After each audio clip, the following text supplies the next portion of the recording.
ओळखला जातो. मूळ रचना नव्या रूपात फ्युजन संगीत रूपात आणण्याचं सादरीकरण ही त्यांची खासियत आहे. आणि आपल्या गीत संगीताद्वारे बौद्ध धर्म आणि आंबेडकरी विचारांचा प्रचार आणि प्रसार करण्याचं काम त्या गेली अनेक वर्ष करत आहेत. आणि आज या निमित्तानं त्यांनी आपल्याला आपला वेळ दिला ही खरंच जागरची उंची वाढवणारी गोष्ट आहे. कारण की महापौर महोदयांनी सुरुवातीला सांगितलं होतं, सुरुवातीच्या कालच्या शुभारंभाच्या कार्यक्रमात, की युवकांना बाबासाहेबांचे विचार त्यांच्यापर्यंत पोहोचवले पाहिजेत. आणि यांच्या स्वरांच्या माध्यमातून जो बाबासाहेब रसिकांपर्यंत पोहोचतायत, त्यांच्या गीतांच्या माध्यमातून पोहोचतायत, ही फार मोठी गोष्ट आहे. युवा पिढीला बाबासाहेबांच्या विचारांपर्यंत घेऊन जाण्याचं काम, अतिशय महत्वाचं काम रसिका आणि कृतिका आणि त्यांचा भाऊ नयन हे तिघही करतात. या भावंडांसाठी पुन्हा एक वार जोरदार टाळ्यांचा गजर करूया. आणि यानंतरची सर्व सूत्र सन्माननीय विनोद राऊतांकडे.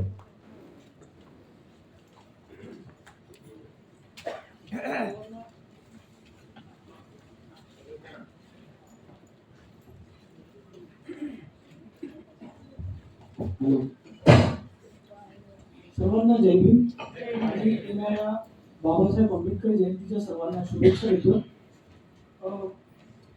नवी मुंबई महानगरपालिकेतर्फे जो हा जागर हा कार्यक्रम आयोजित केला जातो दरवर्षी, विविध क्षेत्रातले अत्यंत मान्यवर लोक या कार्यक्रमात येऊन गेलेले आहेत.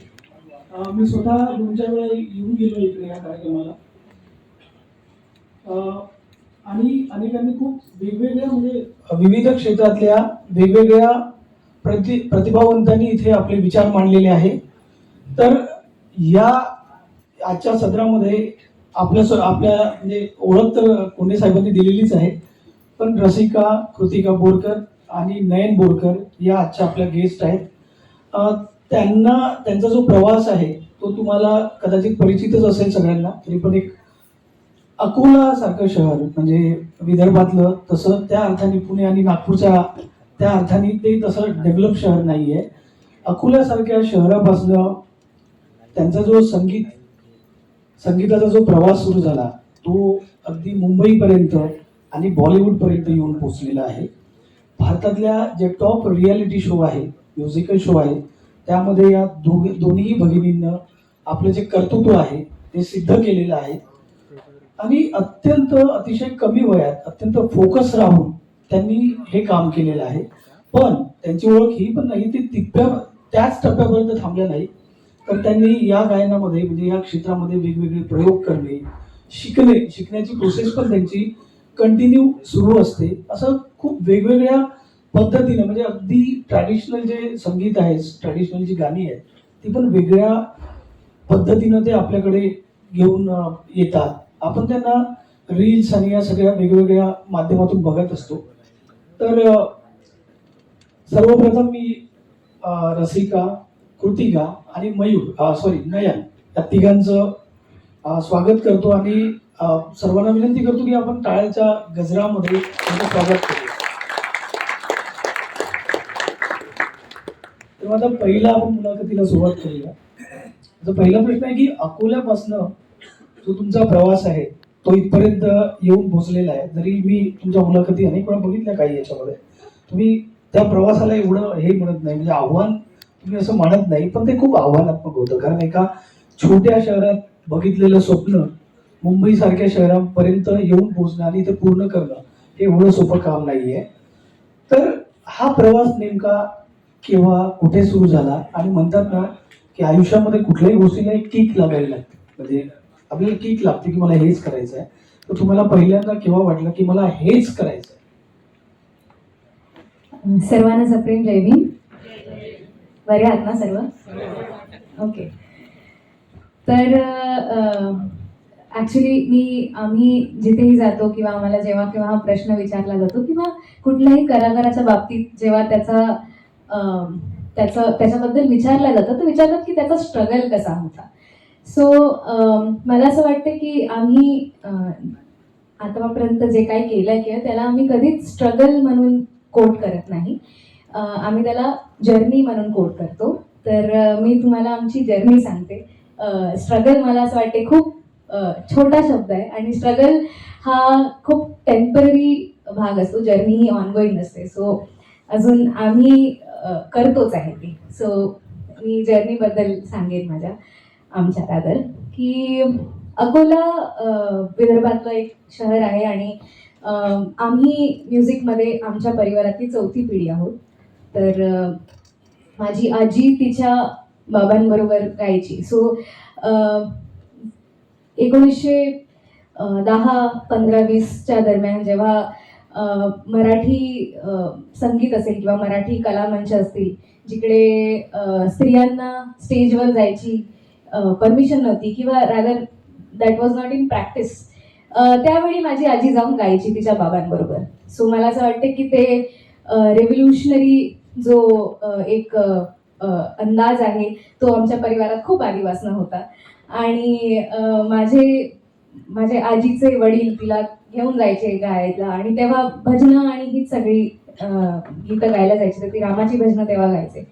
सो आम्ही म्हणजे आजीचं गाणं जितकं ऐकलं तितकं ऐकलंय, पण जेव्हा जुनी लोक सांगतात किंवा माझे जे आता आहेत वडीलधारी माणसं आहेत आमच्या परिवारातील सांगतात की माझी आजी जेव्हा गायची तेव्हा तिच्या सुराला सूर कोणी लावू नव्हतं शकत. सो तसा वारसा आम्हाला आहे. आम्ही चौथी पिढी आहोत आता. माझे आई वडील दोघेही गातात आणि आम्ही आम्हाला पेरेंट्सनी कधी या गोष्टीला घेऊन फोर्स नाही केलं की तुम्हाला म्युझिकच केलं पाहिजे किंवा तुम्ही आता आम्ही कला करतोय तर तुम्ही पण कलेचं साधना केली पाहिजे. हे आम्हाला आमच्यातच वाटलं की this is what we can do the best. आणि असं वाटलं की अकोल्यात राहून तर हे नाही शक्य होणार. तर आम्ही परिवाराचा निर्णय घेतला की आपल्याला कुठेतरी इथून बाहेर निघालं पाहिजे आणि काहीतरी वेगळं केलं पाहिजे. जे लोक करत आहेत त्यापेक्षा काहीतरी वेगळं लोकांना दिलं पाहिजे. सो हा एक छोटाच फक्त त्याच्या मागे उद्देश होता की ज्याने आम्हाला खूप म्हणजे म्हणायला खूप छोटी गोष्ट आहे पण किक खूप मिळाली की कुछ तो अलग करना है, we want to be the change. So that was the main purpose behind. आम्ही अकोला सोडून मुंबईत आलो. सो आता गेली 13-14 वर्ष झाली मुंबईत आहोत आणि प्रवास सुरू आहे.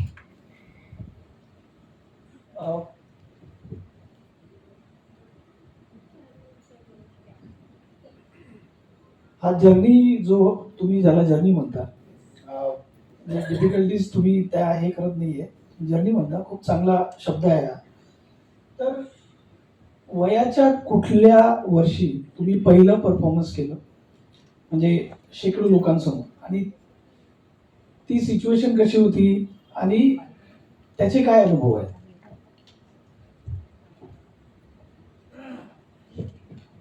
ओके. तर जसं मी मेन्शन केलं की माझे आई बाबा दोघेही गातात. तर माझे बाबा परफॉर्मिंग आर्टिस्ट आहेत. ते गव्हर्नमेंट सर्वंट पण होते, ते रिटायर झाले, पण त्यांनी त्यांचा खूप काळ गाजवलाय. तर विदर्भात ते जेव्हा केव्हा परफॉर्म करायचे आम्ही बाबांबरोबर कार्यक्रमाला जायचो आणि आम्ही दोघी पण वयाच्या 3-3ऱ्या वर्षापासून गातो. तर आम्हाला पहिला मंच आमच्या बाबांनी दिलाय.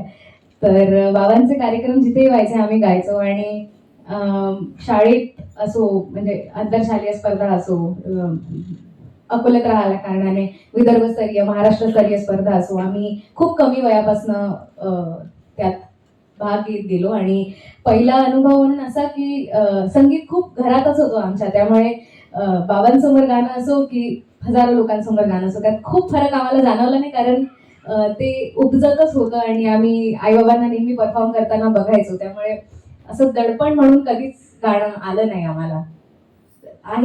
ते तसंच होत गेलं. पण मिडल क्लास फॅमिलीमध्ये म्हणजे मध्यमवर्गीय कुटुंबामध्ये सामान्यतः तुम्ही गायन हा छंद किंवा तुम्हाला खूप चांगलं गाता येते म्हणून छंद म्हणून जेव्हा तुम्ही करता तेव्हा ते ऍक्सेप्टेबल असतं. पण जेव्हा तुम्हाला वाटतं की हेच माझं आता करिअर असणार आहे, हेच माझं म्हणजे जीवनाचं हेच करिअर, हेच प्रोफेशन्स असणार आहे, त्यावेळी साधारणतः अनेक कुटुंबामध्ये, मराठी कुटुंबात किंवा मध्यमवर्गीय कुटुंबामध्ये एक रेजिस्ट होतो.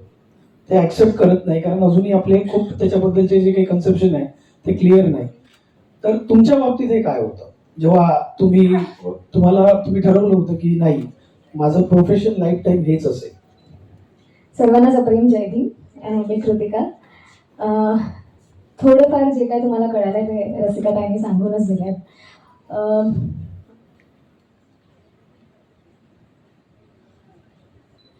सो सिन्स घरातच आमच्या संगीत होतं आणि आम्ही 3 वर्षाचे असताना तेव्हापासून गातो.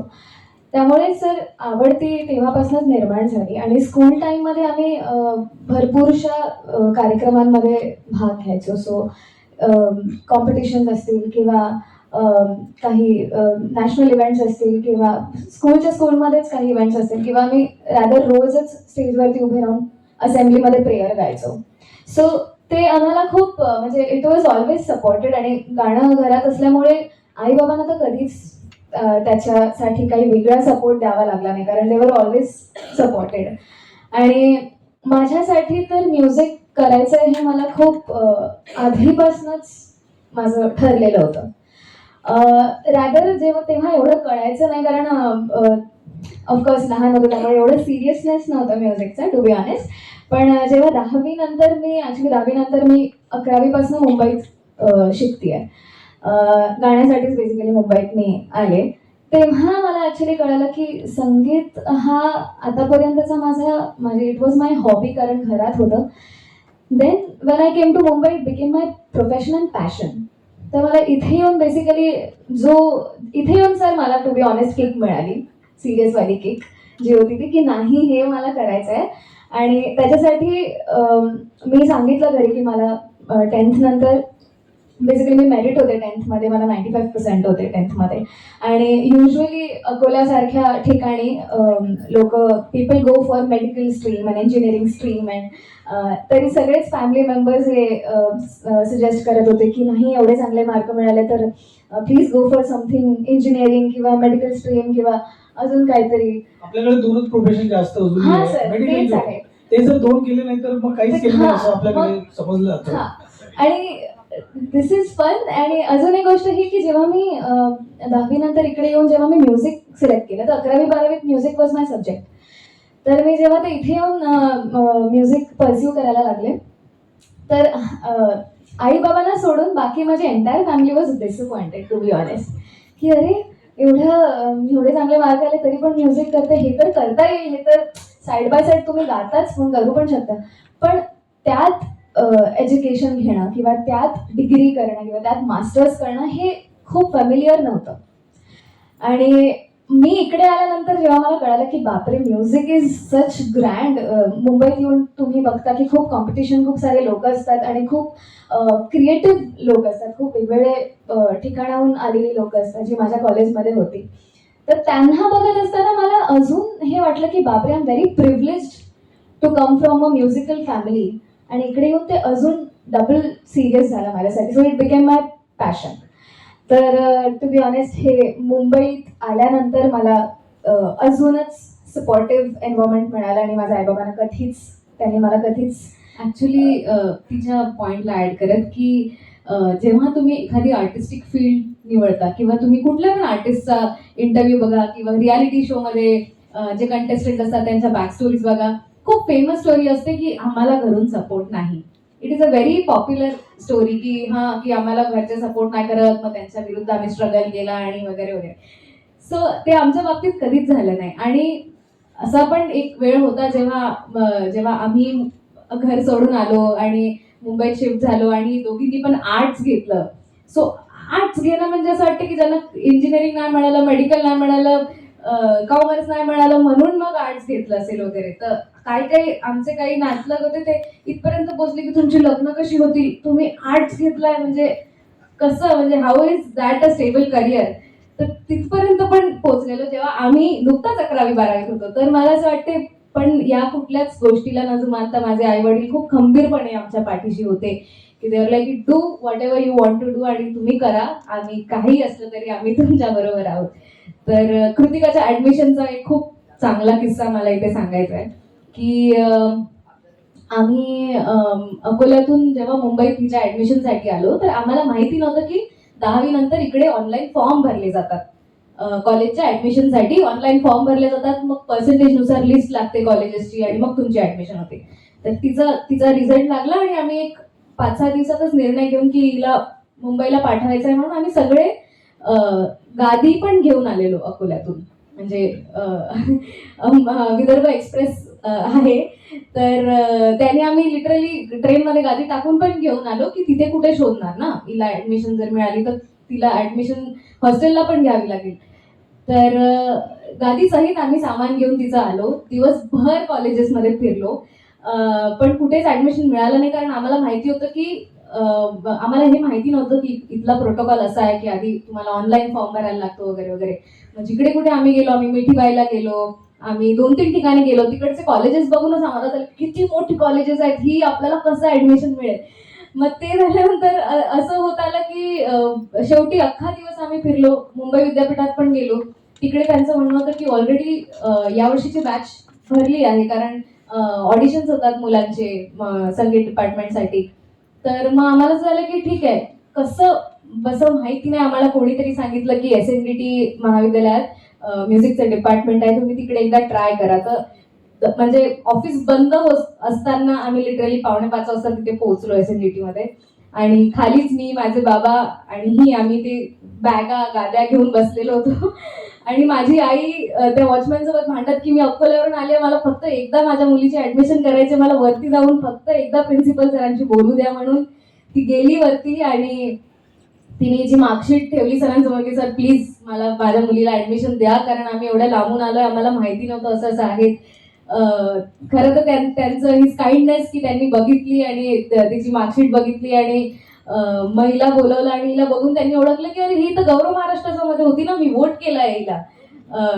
मिस्टर प्रधान म्हणून प्रिन्सिपल होते SNDTला. आणि तर त्यांनी हिला बघून ओळखलं की अरे तू ते सुरेश वाडकरांचा शो होता त्याच्यात तू कंटेस्टंट होती ना, मी तुला वोट केला, आम्ही कल्याणमधनं खूप वोट केले होते तुला. आणि मग त्यांनी बसून तिला ऍडमिशन दिली आणि तशी तिची ऍडमिशन दिली. आणि आम्ही लिटरली त्या हॉस्टेलला तिचं सामान ठेवून, गाद्या बिद्या सगळं ठेवून आम्ही तिघं वापस अकोल्याला गेलो. सो मुंबईत आमचं कोणी नातेवाईकही नव्हतं, पण मुंबईने आम्हाला इतकं आपलंसं करून घेतलं की आता आम्हाला मुंबई आपली वाटते. तुझी पण आठवण आहे की तुला जायचं होतं, मेडिकल करिअर परस्यू करायचं होतं, पण तू गायिका झालीस, म्हणजे हे छान झालं. तसं तुझी जे BDSची जे म्हणजे तसं म्हटलं तर तुला काहीतरी नंबर लागला होता ना, त्या ऑडिशनच्या ऐवजी तू दुसऱ्या ऑडिशनला गेली. येस. तर मला ऍक्च्युली खूप लहानपणापासून जसं हिचं ठरलेलं तशी मला म्युझिक करायचंय, मला म्युझिक आवडायचं, पण मला असं होतं की मला डॉक्टर बनायचं आहे. आणि मी खूप आधीपासनं म्हणजे 7वी-8वी पासनं मी सगळ्या गोष्टींकडे जायची. माझ्या घराच्या आजूबाजूला छोटे छोटे क्लिनिक होते, मी तिकडे जाऊन बसायची की मला बोलता आलं पाहिजे डॉक्टर सारखं, मला वागता आलं पाहिजे वगैरे. हे मी 7वी-8वी पासनं आपलं करायची. मग काही फॅमिली डॉक्टर्स होते आमचे वगैरे, ते मला एंटरटेन पण करायचे की हा ठीक आहे ये बस वगैरे असं. सो मी म्हणजे मेडिकल एंट्रन्ससाठी प्रिपेअर करत होती. 11वी-12वी माझी झाली, मी मेडिकल एंट्रन्स दिली. माझा 2 मार्कांनी MBBSची गव्हर्नमेंट सीट गेली, मला डेंटल मिळालं, पण मला डेंटल नव्हतं हवं. तर मी वाट बघत होती की 2nd-3rd राऊंड मध्ये त्यांची काउन्सिलिंग होती ना सिलेक्शनसाठी. तर मला असं झालं की 2ऱ्या-3ऱ्या राऊंड मध्ये मला सीट मिळेल. तर मला ती पण सीट त्या वर्षी मिळाली नाही. मग मी रिपीट केली एक्झाम, मी पुन्हा नीट दिली. आणि मग दुसऱ्या वर्षी काउन्सिलिंग राऊंडच्या आधीच मी असंच म्हणून ऑडिशन दिली होती, द व्हॉइस जो शो आहे त्याची, आणि सिलेक्ट झाली नागपूर सेंटरवरून. तर मग त्यांनी मला मुंबई राऊंडसाठी मुंबईत पाठवलं. आणि ज्या दिवशी माझं मुंबईत शूट होतं, ऑडिशनचं शूट होतं, त्याच दिवशी माझा काउन्सिलिंग राऊंड नागपूरला होता. आणि रियालिटी शोवाल्यांनी आमच्या ह्या दोघी बहिणी आहेत आणि ह्या अकोल्यातून आल्या आहेत अशी स्टोरी आमच्या ॲट अराउंड बनवली होती. जर मी गेली असती तर ती स्टोरी त्यांना डिस्कार्ड करायला लागली असती, त्यांनी मला जाऊ दिलं नाही. आणि मला असं झालं की एवढ्या वर्षाची मी मेहनत करते, मला कशी बशी आता सीट मिळणार होती, ती पण या ऑडिशनमुळे झाली नाही. मी लकीली त्या ऑडिशनमध्ये सिलेक्ट झाली, पण मी ठरवलं होतं की आता इथे आली आहे, माझं वर्षही गेलंय, तर आता आली आहे तर हे तरी करेन. तर मी त्या शोची फायनलिस्ट होते, म्हणजे पुढे त्या शोच्या फायनल्सपर्यंत मी पोहोचले. पण मग ते एकदा तो शो संपल्यानंतर मग मला असं झालं की नो, आय फील की मला म्हणजे मी इकडे खूप जास्त पॅशनेट आहे. आणि मग मी पुन्हा माझं बोरी बिस्तर लेके आय शिफ्टेड टू मुंबई. आज तो निर्णय तुला योग्य, एकदम अतिशय योग्य वाटतोय. Thank you sir. बघा, तुम्हाला गायनासोबत म्हणजे संगीतासोबत आई वडिलांकडनं एक अजून वारसा आलाय, अजून एक प्रेरणा आली, ती म्हणजे बाबासाहेबांची. तो विचारांचा वारसा पण गायनासारखाच तो तुमच्यापर्यंत असला. तुम्हाला वयाच्या कुठल्या टप्प्यात बाबासाहेब उमगत गेले, समजत गेले? सर ऍक्च्युली आम्हाला असं सांगता नाही येणार, कारण सो फार मला जेव्हापासून आठवत आहे आमची भीम जयंती, बुद्ध पौर्णिमा किंवा हे सगळे सण ह्याची सकाळच आमची गाण्यापासून व्हायची, भीमगीतांपासून व्हायची, बुद्धगीतांपासून व्हायची.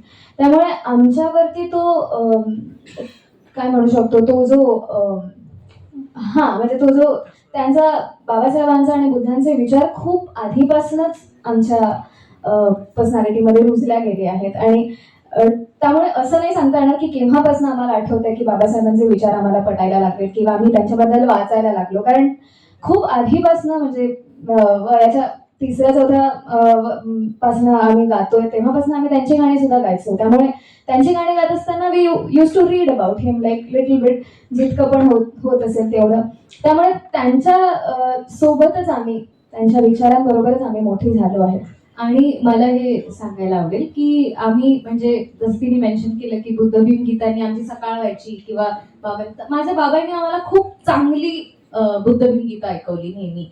वामनदादांची गाणी असतील, नामदेव साळांचं काहीतरी असेल किंवा असं म्हणजे त्यांच्या मला असं वाटतं की आपल्याकडे बुद्ध भीम गीतांची पण एक स्टाईल आहे आणि त्यातल्या त्यात आम्ही खूप क्वालिटी कॉन्टेंट ऐकलंय. म्हणजे माझे बाबा आम्हाला बुद्धगीत ऐकवताना म्हणजे पहा पहा मंजुळा हा माझ्या भीमरायाचा माळा हे जर गाणं असेल तर त्याचा अर्थ काय आहे हे समजावून सांगायचे.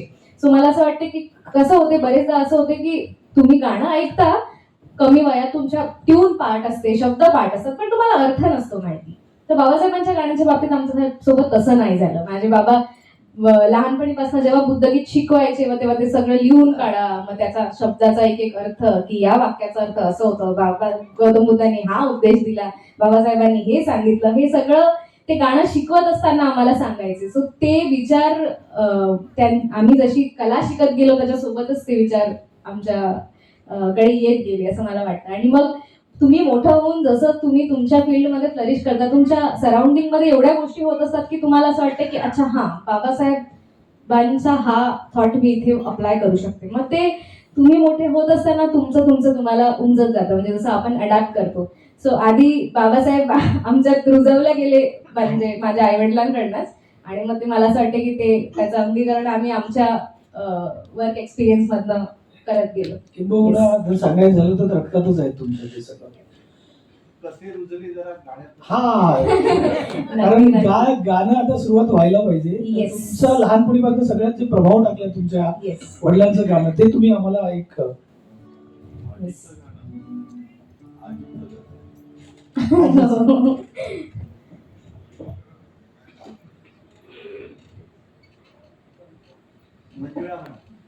सर मंजुळा नक्कीच ऐकू. त्याआधी एक गौतम बुद्धांचं एक छानसं असं गीत सुरुवात कर.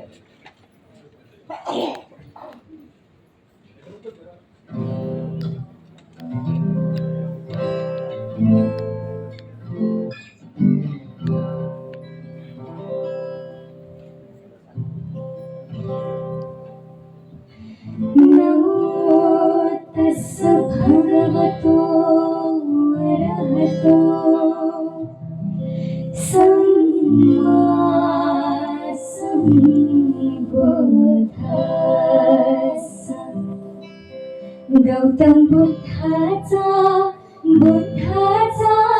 संदेश सांगू चला रे.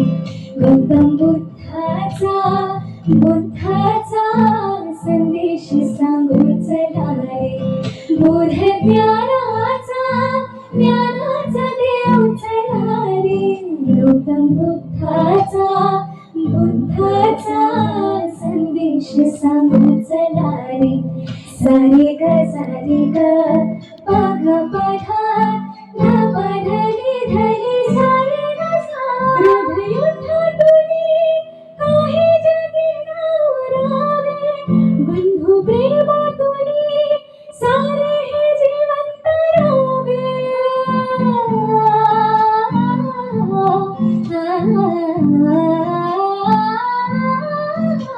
हृदयुद्धातुनी काही जगी नवरावे. बंधु प्रेमातुनी सारे हे जिवंत रावे. बुद्ध शुद्धाच्या तत्वाची गाथा, बोध शुद्धीच्या तत्वाची गाथा, बौद्ध धम्माच्या संघाची गाथा, दिव्य मार्गाने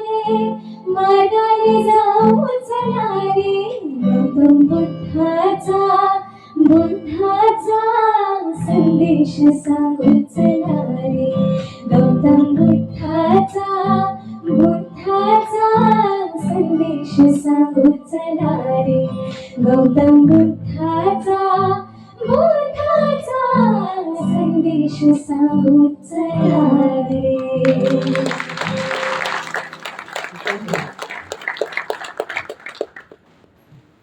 जीवनामध्ये कुठलंही एखादं ध्येय गाठायचं असेल तर मेहनत जिद्द लागते. ते तुमच्याकडे आहे, तुम्ही करून दाखवलेलं आहे. पण यासोबतच एक तुम्हाला ती उंची गाठण्यासाठी एक वैचारिक बैठक पण तेवढीच गरजेची असते. तुमच्या या सगळ्या लाईफ जर्नीमध्ये बाबासाहेबांच्या विचारांनी तुम्हाला कशी प्रेरणा आणि दिशा देत राहील? सो मला असं वाटतं की जेव्हा आपण म्हणतो की बाबासाहेब वाचले पाहिजे, ठीक आहे, तर असं म्हणजे खूप कॉमन गोष्ट आहे ना आपल्याकडे की तुम्ही बुद्धिस्ट आहात, तुम्हाला बाबासाहेबांबद्दल माहिती पाहिजे, तुम्ही बाबासाहेबांबद्दल वाचलं पाहिजे. असंच म्हणून मी बाबासाहेबांबद्दल वाचायचं म्हणून रायटिंग्स अँड स्पीचेस घेऊन बसले आणि मला काहीच नाही कळलं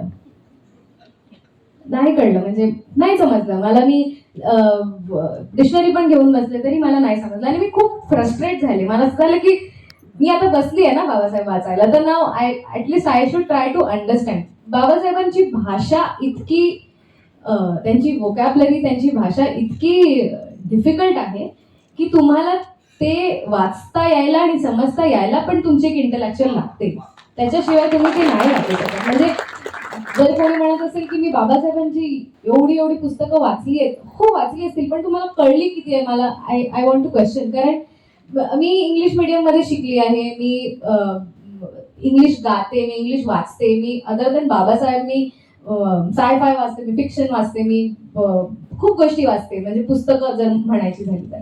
पण बाबासाहेब वाचताना तुम्हाला स्वतः अपग्रेड व्हायला लागतं बाबासाहेब वाचायला, असं मला वाटतं. कारण की it is not easy to read Babasaheb. आणि त्याच्या व्यतिरिक्त जेव्हा मी हे फ्रस्ट्रेट झाले की मला नाही समजत आहे काहीच, आणि असं कसं बाबासाहेब मला नाही समजत आहे, मी लोकांना कशी सांगू आणि कसं कळेल, तर माझ्या एका खूप चांगल्या फ्रेंडनी मला एक सजेशन दिलं की तू आधी ज्योतिबा फुले आणि सावित्रीबाई फुले वाच, कारण त्यांच्यासाठी प्रेरणा ते होते, त्यांचा वैचारिक वारसा घेऊन बाबासाहेब घडले. तर मला असं वाटतं की तू त्यांना आधी वाच, तर तुला कळेल की बाबासाहेबांनी काम कशावर केलं किंवा लिहिलं काय आहे. मग मी सावित्रीबाई फुले आणि महात्मा फुलेंचा समग्र वाङ्मय वाचला आणि मग मला असं झालं की अच्छा, म्हणजे नाव यू नो की बाबासाहेबांच्या ज्या बेसिक जी अंडरस्टँडिंग आहे किंवा बेसिक जे कामं त्यांनी केली आहे ती त्या गोष्टीच्या ॲट अराउंड केली आहे. सो मला असं वाटतं की आणखी पण जी लोक असतील ज्यांनी बाबासाहेब वाचलेत किंवा नाही वाचलेत किंवा ज्यांना सुरू करायचंय, तुम्ही नक्की सुरू ज्योतिबा फुलेंपासून करा, कारण ते आहे. आणि मला असं वाटतं की खूप मोठी लोक इथे येऊन गेली, खूप मोठी लोक बाबासाहेबांबद्दल बोलतात. मला इथे हा मंच मिळाला आहे, तर मला असं वाटतं की मी माझ्या एज ग्रुपच्या पर्स्पेक्टिव्हने बोललं पाहिजे. मला कुठल्याच मोठ्या साहित्यकारानुसार किंवा कुठल्या तरी मोठ्या लेक्चररच्या हिशोबाने किंवा अशा हिशोबाने मला नाही सांगायचं. मला खूप सिम्पल लँग्वेजमध्ये बोलायला आवडेल की बाबासाहेबांना मी कशा गोष्टींनी इन्स्पायर होते. आताच्या जनरेशनची जी ऑनगोईंग प्रॉब्लेम्स आहेत, मेन आहे मला असं वाटते माझ्या हिशोबाने आहे मेंटल पीस. आणि आताचा तो खूप मोठा विषय आहे, कारण सगळ्यांनाच आपण इतका विचार करतो आणि सगळ्या गोष्टीचे, आणि आपलं मानसिक संतुलन आपल्याला असं वाटतं की आम्ही एकाग्र नाही होऊ शकत. हा आमच्या जनरेशनचा खूप मोठा प्रॉब्लेम आहे. आम्ही मेंटली खूप जास्त डिस्टर्ब्ड आहोत, असं जर मी माझ्या अख्ख्या जनरेशनच्या हिशोबाने मी जाहीर करते. कारण आम्हाला स्टेबिलिटी नाही गोष्टींची. आमच्या वेळेस युद्ध होत आहेत, आमच्या वेळेस सोशल मीडिया वाढलाय, आमच्या वेळेस आर्टिफिशियल इंटेलिजन्स आलाय, आमच्या वेळेस सोनं महाग झालंय, गॅस नाही, we have so many problems. आणि ॲट द सेम टाइम हे सगळ्या गोष्टी करत असताना मी माझ्या लाईफमध्ये बाबासाहेबांना जस्ट की खूप महान होते, आमचे दलितांचे कैवारी, आमचा राजा, आमचे खूप मोठे विचारवंत, ह्याच्या व्यतिरिक्त जाऊन म्हणजे आय फील की पुस्तकांच्या आणि लेखणीच्या परे जाऊन तुम्ही बाबासाहेबांना लाईफमध्ये कसं अडॅप्ट करतात हे मला असं वाटते. तर मी माझ्या आयुष्यात बाबासाहेब ॲज अ काउन्सिलर बघते की आता जर मला हा प्रॉब्लेम आला आणि मी मेंटली एवढी अनस्टेबल आहे, बाबासाहेबांना त्यांच्या त्यावेळी म्हणजे मी माझ्या कंटेम्पररी बाबासाहेबांना बघते की त्यांना तर एवढे सगळे प्रॉब्लेम असतात, मग त्यांनी मेंटल स्टेबिलिटी कशी ठेवली असेल. सो माझ्यासाठी बाबासाहेब काउन्सिलर आहेत, मी त्या उद्देशाने करते. दुसरा महत्वाचा भाग म्हणजे बाबासाहेब माझ्यासाठी स्टाईल आयकॉन आहेत. तुम्ही बाबासाहेबांचा कुठलाही फोटो बघा, किती स्टायलिश दिसतात ते. आपण आता इंडो वेस्टर्नचा जमाना आता आलाय. मी मागच्या पण एक दोन माझ्या इंटरव्ह्यू मध्ये मी बोलले की तुम्ही महाडचा फोटो बघा, बाबासाहेबांनी खाली धोतर घातलाय आणि वरती कोट घातलाय, ते इंडो वेस्टर्न आहे. आणि आपण आता इंडो वेस्टर्नचा विचार करतो की हा मी खाली साडी नेसेन आणि वरती ब्लेझर घालेन आणि हे वगैरे करतो, आणि बाबासाहेब ते तेव्हा तसं लुक नेल करत होते. मला असं वाटतं की माझ्यासाठी बाबासाहेब स्टाईल आयकॉन आहेत. मला जर स्टायलिश राहायचंय आणि स्टायलिश दिसायचंय तर मी बाबासाहेबांना I follow him for that. So माझ्यासाठी बाबासाहेब जितके मला असं वाटतं की जितकं आपण विचारवंत आहेत आणि बाबासाहेब आमच्यासाठी इन्स्पिरेशन आहेत, ह्या पण गोष्टी आहेत जिथून आपण बाबासाहेबांकडनं इन्स्पिरेशन घेऊ शकतो असं मला वाटतं. सो माझ्यासाठी बाबासाहेब काउन्सिलर आहेत आणि स्टाईल आयकॉन आहेत. त्याच्यामध्ये ॲड करायचं आहे की मी जेव्हा त्यांच्या वडिलांशी बोललो, रसिका कृतिकांच्या, तेव्हा त्यांनी मला एक गोष्ट सांगितली बोलता बोलता, की ते बोलले की त्या एक प्रोफेशनल सिंगर आहे, गायिका आहे, सर्वोत्कृष्ट गायिका आहे, याचा मला अभिमान आहे. म्हणजे असं असतं की आयुष्यामध्ये आई वडील हे मुलांची ओळख असतात. मग दुसरा टप्पा असाही येतो की ते बोलले की रसिका आणि कृतिका यांचे वडील म्हणून जेव्हा मला संबोधलं जातं किंवा ओळख नव्या निर्माण झाली तेव्हा खूप अभिमान वाटतो. पण त्यांनी एक अत्यंत महत्वाची गोष्ट पुढे पण बोलली. ते बोलले की तो तर अभिमान आहे, मात्र त्या माझ्या मुली अजूनही आंबेडकरी विचारावर तेवढ्याच चालतात, वाटचाल करतात, याचा गर्व मला खूप जास्त आहे. बिंग स्टुडंट, म्हणजे तुम्ही म्युझिकच्या स्टुडंट्स आहात, तर तुम्हाला बाबासाहेब आणि संगीताचं नातं एक वेगळं होतं. त्याबद्दल तुमच्याकडनं ऐकायला मला आवडेल. सर, आता मला माहिती नाही तुम्हाला किती लोकांना माहिती आहे, Babasaheb was a great musician. He was a violinist. ते तबला वाजवायचे. त्यांना संगीताची खूप आवड होती आणि ऑफकोर्स ते लंडनला किंवा बाहेर देशात जिथे पण शिकायला गेले, डेफिनेटली त्यांनी वेस्टर्न म्युझिक पण तेवढंच त्यांच्या आवडीचं असे इज माय गेस. बट ते जेव्हा आम्हाला कळालं किंवा if you listen, violin is such a difficult instrument to learn. जे ते वाजवायचे स्ट्रिंग इन्स्ट्रुमेंट असते सर, ते त्याला दिसत नाही की कुठला सूर, त्याच्यावरती काही लिहिलेलं नसतं किंवा तुम्हाला कळत नाही की कुठला सूर कुठे वाजेल. तुम्हाला ते फिंगर्सचं नॉलेज आणि ते distance, it is a muscle memory. ते त्यांनी त्या काळी ते शिकले जेव्हा त्यांना कितीतरी प्रॉब्लेम्स किंवा ते कितीतरी गोष्टी करत होते, कितीतरी डिग्र्या त्यांनी घेतल्यात किंवा त्यांनी कॉन्स्टिट्यूशन लिहिलंय किंवा ते बरेचशा ते प्रोफेसर होते आणि ॲट अराउंड ते इतके सत्याग्रह करत होते. इतकं सगळं करत असताना पण he made time for music. I think that was his getaway to peace. Maybe त्यांना एक कॅन बी अ मेडिटेशन किंवा त्यांना छान वाटत असेल की ठीक आहे, एवढे सगळे प्रॉब्लेम्स तर माझ्याकडे आहेत पण this is making me feel nice. So संगीत हा इन जनरलच आय थिंक बाबासाहेबांनी पण ऑफकोर्स तेवढाच इन्कल्केट केला त्यांच्यामध्ये. आणि आम्हाला पण हिम आणि म्युझिक हे this always goes hand in hand. तर आम्ही जितकं डेडिकेटेड बाबासाहेबांना म्युझिककडे बघताना, म्हणजे ते ही बिंग अ म्युझिशियन, जितका आम्हाला तो थॉट इतका इम्प्रेसिव्ह आहे, that makes us more serious about our passion. And so that is again his work and what he has done.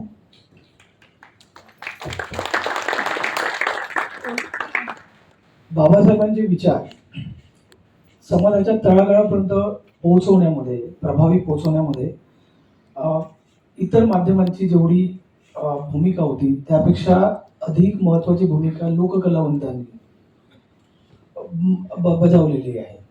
तर तुम्ही या ॲस्पेक्टकडे कसं बघता आणि म्हणजे तुम्हाला याच्याबद्दल काय वाटतं, लोककलावंत आणि जे बाबासाहेबांचे विचार तळागाळात पोहोचले, आणि ऑफकोर्स प्रश्नाच्या उत्तरानंतर तुमचं आवडतं लोकगीत पण एक होऊन जाऊ दे. तर मला म्हणजे असं वाटतं की बाबासाहेब हे मी ऐकलंय की माझ्या एका म्हणजे एका संगीतकाराच्या किंवा एका गायकाच्या एका गाण्यातून जितकं प्रबोधन होतं तितकं माझं 10 भाषणातून होतं असं ते नेहमी म्हणायचे. आणि म्युझिक किंवा कुठलाही आर्ट फॉर्म ह्याच्यासाठी इझी टू अंडरस्टँड असतो कारण की तो लोकांपर्यंत खूप इझिली ते माध्यम पोहोचतं. सो मी जर तुम्हाला खूप भारी भारी शब्दांमध्ये काहीतरी सांगायला गेली की गौतम बुद्धांचे हे हाय थॉट, त्यांचं सायंटिफिक टेम्परामेंट आहे, त्यांनी आपल्याला धम्म सांगितलं, हे केलं ते केलं, तुम्हाला खूप बोर होईल. जर मी म्हटलं की गौतम बुद्धाचा संदेश सांगू चला रे, ते तुम्हाला लगेच पिक होईल. म्हणजे तुम्हाला असेल की अच्छा ही मला गाण्यातून सांगते तर मी ऐकेन की त्यांनी मग काय काय सांगितलंय. सो असं आहे ते, म्हणजे इट इज व्हेरी ह्युमनली. तर मला असं वाटतं की लोकसंगीताचा आणि चळवळीचा आणि ओव्हरऑल जो काही आपला सोशल सिनॅरिओ राहिलाय वर्षानुवर्ष त्याचा खूप जवळचं नातं आहे. कारण तुम्हाला आर्ट फॉर्मच आहे जे तुम्हाला एक्सप्रेशननी लोकांपर्यंत पोहोचू शकतं असं मला वाटतं. त्यात आपल्याकडे महाराष्ट्राला लोकसंगीताचा इतका मोठा वारसा आहे, आपल्याकडे इतके चांगले लेखक, गायक, संगीतकार आहेत की ज्यांनी एवढं चांगलं काम केलंय, प्रबोधनाचं काम केलं आहे. तर मला असं वाटतं की नक्कीच म्हणजे बाबासाहेबांची मुवमेंट समोर नेण्यात किंवा बाबासाहेबांचं आत्ताचं पण जे काही आम्ही पण जे काही करतोय try, that is just part of त्यांनी जे काही करून ठेवलंय त्याचाच आम्ही थोडं समोर न्यायचा प्रयत्न करतोय. तर लोकसंगीत हे खूप महत्वाचं आहे जेव्हा आपण एखाद्या मुवमेंट बद्दल किंवा चळवळीबद्दल बोलतो. जस्ट ॲडिंग ऑन की एखाद्या गोष्टीची इंटेन्सिटी पण तुम्हाला म्युझिक थ्रू तेवढीच सांगता येते. जर एखादी खूप चांगली गोष्ट आहे, एकदम हॅपी गोष्ट आहे, तर ती तुम्हाला म्युझिक थ्रू ॲक्च्युली ते सुरांचा खेळ आहे सगळा, की तुम्ही ते शुद्ध स्वरांचा वापर केला तर एखादी गोष्ट जर चांगली मला सांगायची आहे तर खूप हॅपनिंग वाटेल. एखादी गोष्ट जर मला खूप तणावाची टेन्शन आहे आणि त्या गाण्याचे शब्द असे आहेत की ही खूप सिरियस गोष्ट आहे जी मला समोरच्यापर्यंत पोहोचवायची आहे, तर जे क्रोमॅटिक नोट्स आहेत किंवा जे कोमल सूर आहेत तर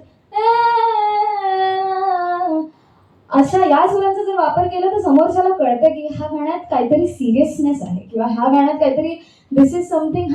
सो इट इज इमोशनल. तर लोकसंगीताची जी गाणी आहेत, जे लोकसंगीत बेसिकली सिम्पल शब्दात जे आपण त्याचा वापर करतो सांगायला समोरच्याला की त्या गाण्याचा अर्थ काय आहे, तर ॲट अराउंड जे कॉम्पोजिशन असतं, जे गाणं ज्या स्वरांमध्ये बांधलेलं असतं ते पण इक्वली इम्पॉर्टंट असते इज वॉट आय फील. कारण जी भारुडं आहेत दॅट इज अ सेलिब्रेशन, किंवा एखादं विरह गीत आहे तर ते ऐकू येतं की ते म्हणजे तुम्हाला कळेल, ते फील होणार की ते it is a serious song किंवा it is a very emotional song. तर म्युझिक होल्ड्स दॅट पॉवर. आणि आय थिंक लोकसंगीत शब्द आणि म्युझिक म्हणजे गाणं संगीत हे दोघांनी एकत्र काम करून जे लोकसंगीताचा जो एक जे बर्थ आहे जे लोकसंगीताचं, that has been the most I think the iconic thing आणि simplest form to transfer the information and convey the emotions. मी ॲड ऑन करतो की मला कधी कधी असं वाटतं की लोक कलावंत हे चळवळीसाठी जास्त प्रामाणिक असतात इतरांपेक्षा. कारण सुंदर जेव्हा तुम्हाला गाणं गावं लागतं ना, गाणं गाताना तो मनातून गावं लागतं, 100% कमिटमेंट लागतं. त्यामुळे मला असं वाटतं कधी कधी की बाबासाहेबांची जी चळवळ आहे ती म्युझिक आणि लोक कलावंतांनी जास्त प्रभावीपणे पोहोचली आणि जिवंत आहे. तर याच्यामध्ये आपल्याला अजून एक ॲडिशन करायची आहे. आता सर तुम्हाला आवडतं जे लोकसंगीत आहे ते तुम्हाला एक गायचं आहे, तुला काही बोलायचं? हा, मी हे म्हणणार होते की तुम्ही जे म्हणालात की लोकसंगीत लोककलावंत ही जास्त डेडिकेटेड प्रामाणिक आहेत असं, हे याच्यामुळे असू शकतं कारण ते खूप रॉ आहे. That comes from within. त्यांना जे मनातून जे फील होत आहे ते खूप टेक्निकॅलिटीमध्ये घुसत नाही की माझा सूर लागतोय का की माझं हे होतंय का. तुम्ही जर बघणार की जे वामन दादा फॉर एक्झाम्पल, वामन दादा इज द मोस्ट रॉयस्ट पर्सन. म्हणजे त्यांना ते संगीत त्यांचं माध्यम होताच, पण त्यांना जे विचार मांडायचे होते बाबासाहेबांचे, तर जगातली लेखणी बाय मी भीमाची, जगातली देखणी बाय मी भीमाची लेखणी, हे त्यांना गात असताना ते हे नव्हते विचार करत की माझा सूर इकडे लागतोय की नाही. त्यांना ते इंटेन्सिटीने जेव्हा सांगायचं ते, तर त्यांनी ते डेफिनेटली त्यांना जितकं होत असेल त्यांनी तितक्या सिम्पलेस्ट आणि तितक्याच मोस्ट एफिशियंट वेने ते डिलिव्हर केलं. जगातली देखणी आहो जगातली देखणी न बाई मी भीमाची लेखणी. सो हे त्यांना ह्याच्यासाठी त्यांना संगीत शिकायलाच पाहिजे किंवा हे असेल आणि म्हणून ते तेवढे प्रामाणिक असावेत हे तर डेफिनेटली झालंच, नो डाऊट ऑन दॅट. पण तुम्ही जर टेक्निकॅलिटीज मध्ये घुसले जसं आम्ही परस्यू केलं, म्युझिक आमचं एज्युकेशन त्याच्यात झालंय, तर sir that doesn't mean that we are not प्रामाणिक टू असं नाही आहे डेफिनेटली. सो आपला अंदाज किंवा आम्ही जे करतो ते basically of course we do our job आणि आम्हाला जेवढं होईल तेवढं आम्ही डिलिव्हर करतोच. पण हे जरा कॉन्ट्रडिक्ट होत आहे. पण sir trust us, we are the most rawest and purest to our art and our thoughts. Thank you. तुम्हाला गाणं पण म्हणायचं आहे, तुम्हाला तुमचं आवडतं.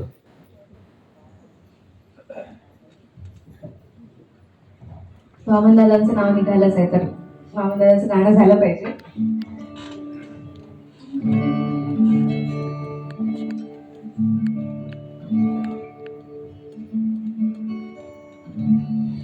लयास गेले युगा युगाची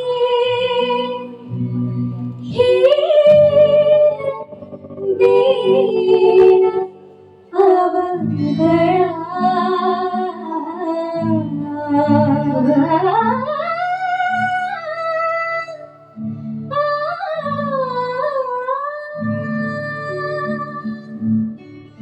पहा पहा मंजुळा हा माझ्या भीमरायाचा मळा. पहा पहा मंजुळा हा माझ्या भीमरायाचा मळा. पहा पहा मंजुळा हा माझ्या भीमरायाचा मळा.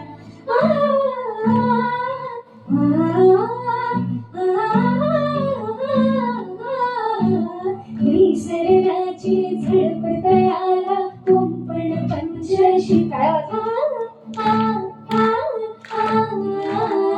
बुद्धन शरण मार्ग एक हा जाण्यासाठी मला.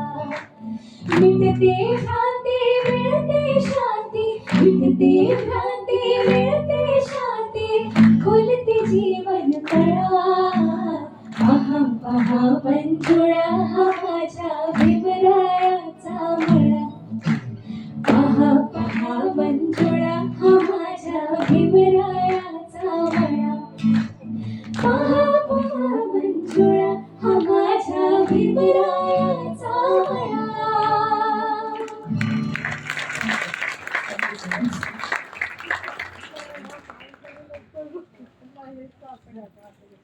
अनेक जण म्हणजे आपल्या क्षेत्रातले जेव्हा बॉलिवूडमध्ये थोडे स्थिरस्थावर होतात त्यांना एक गाणं मिळतं किंवा म्हणजे थोडे ते जेव्हा तिकडे प्रूव्ह करतात त्यानंतर ते थोडे शो कॉन्सर्टमध्ये मशगूल होतात. पण तुमच्या बाबतीत जर सांगायचं झालं तर या गोष्टी थोड्या वेगळ्या आहेत. तुम्ही अजूनही नवं काही शिकण्याचा प्रयत्न करताय, तुम्ही या प्रोफेशनमध्ये एक्सेल होण्याचा प्रयत्न करताय आणि खूप व्हॅरिएशन पण देण्याचा प्रयत्न करताय तुम्ही. तर हे एकंदरीत याच्या मागचा थॉट प्रोसेस आणि हे काय आहे?